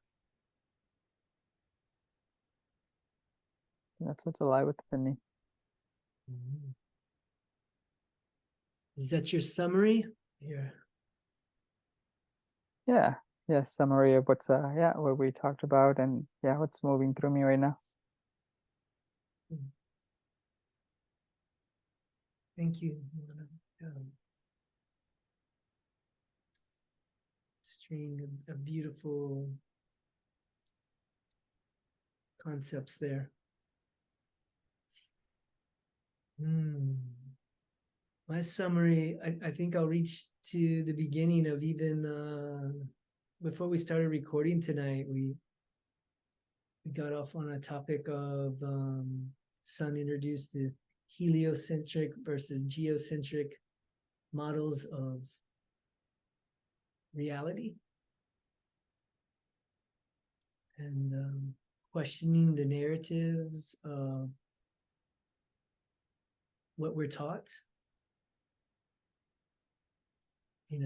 from every angle and really far back to where how we construct reality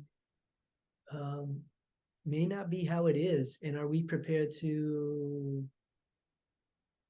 embrace that and welcome that and to feel the wild rush of life as we have to reorganize and restructure what we know as reality, and maybe even hold that loosely because it may happen again and again and again. And can we locate what's most real inside of ourselves that can ride out those kind of storms? And trust that that flame of light and love and divinity that we are can handle the shedding of our ego and our understanding of reality around us over and over again.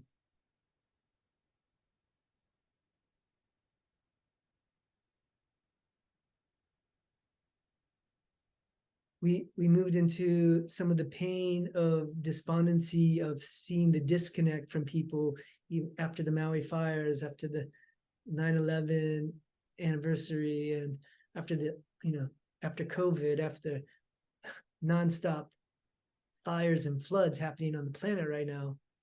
There's still people who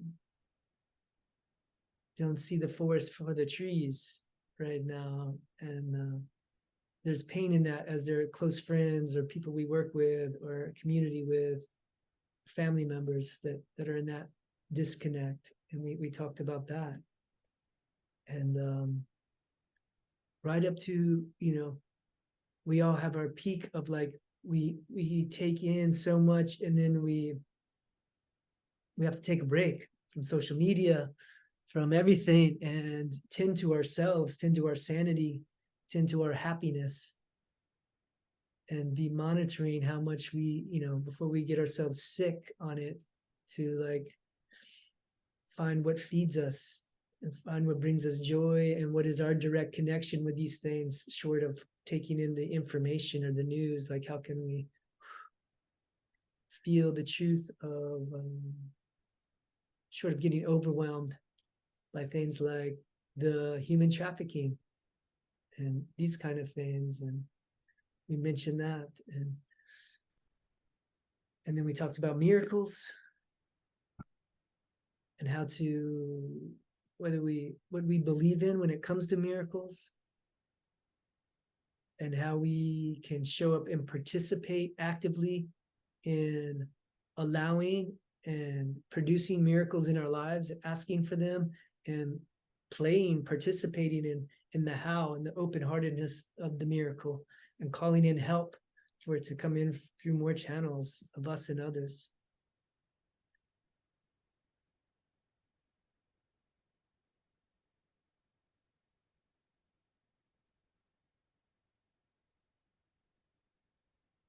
Talked about sovereignty of mind and heart, and what allows us to commit atrocities, and how to reconcile that, and how to work with our innocence when it comes to the challenge of knowing what to do or not knowing what to do, and being able to relax inside of our innocence of not needing to know what to do.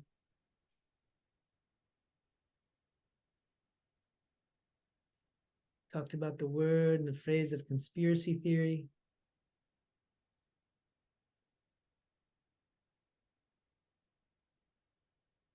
Talked about the birth of the new human being on the planet, and learning how to hear messages from spirit and have them confirmed through coming through many different channels, other voices, other platforms affirming what Spirit has shown us in our own visions or dreams or understandings or answers to our prayers.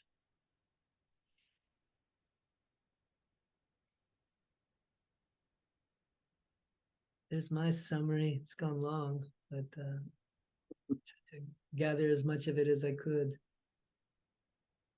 It's beautiful, brother. Thank you. Thank you for yeah, going there. Yeah, you did that. You did really well. Great memory, by the way. It's like, wow. Yeah, can we hold all that? Ooh. I'd like to add another bit that just came to me, that for me personally, I'm excited that at some point I managed to say out loud that I think conspiracy theory is basically just things that are happening in the world that we're not supposed to talk about. A lot of people don't talk about them, even if you don't ask them not to. We all need to look at them. We need to look at them as spiritual beings so that we can be the light, but also the wisdom and the explainers and teachers to those that are younger, because I think they're going to need it. So that's something that, like I'm always driving the conversations, trying to find this sort of center and pull in all those things and not go into one of them away from center. And at some point it will be hopefully this very strong, because we're going to need to be strong, but beautiful tapestry of truth and spirituality that the coming generations can make beautiful clothes out of. Yeah, like that. It's a good vision.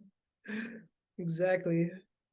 Exactly. Yeah. The difference between conspiracy theory and censorship and shaming people for speaking their personal truth that goes against I don't know, the propaganda or the perceived majority. Like if you don't believe what the majority believes, you're shamed and censored, or or are you just straight up censored for going against something that the propaganda machine doesn't want you to say because it exposes their narrative. Yeah. Whew. Whew. Yeah, we got work to do. We're doing powerful things, not only for the next generations, but yeah, like I feel like there's evolution happening in the spiritual realm, and we're a part of that. And it's happening quickly, and we get to both feel it and add to it and help it grow. So before we close out, I would like to do our channeling, and I really like the idea of the summary. I would like to keep that as a part of our thing, that we summary at the end. And then after the summary, let the channeling be its own thing. Kind of, we've already summarized now. We don't need to summarize again. So that now the channeling can just be a clarity of, a few words or whatever that want to come through. And to kind of, again, just speak to the essence of tonight.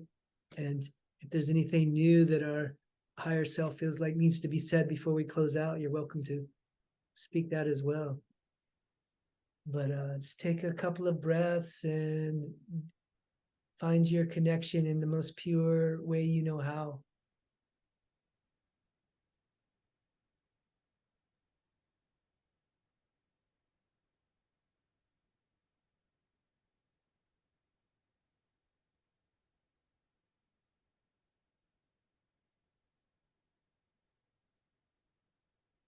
When you're ready, go ahead and speak the message channeled from your higher self.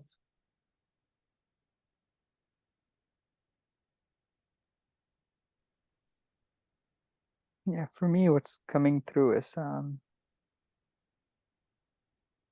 tune in with the heart. Really feel all that needs to be felt. Love unconditionally.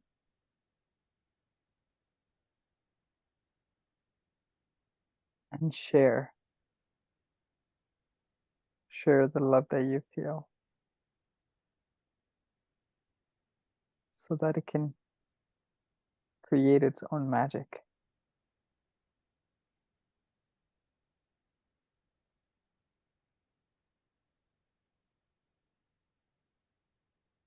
That's me.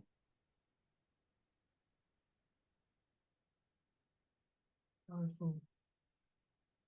I got something which was a bit more personal, which was sort of to you too and me, but it seems silly to say it to me as well. But basically, that we're doing really well. We're making, these are not the right words. We're improving and being improved by what we're doing here. And thank you. That sounds like a weird thing to say, doesn't it? To sort of thank myself and us for being here, but that's what I got. Yeah, makes sense to me. Sounds very clear. Beautiful. Thank you, Lex. That was good. A bit third wall. Anyway.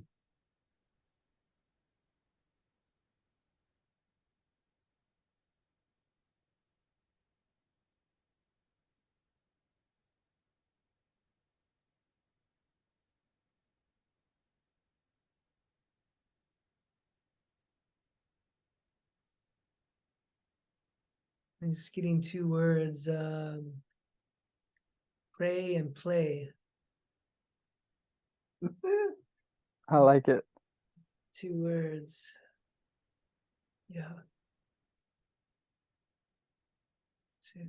I think that's all for tonight.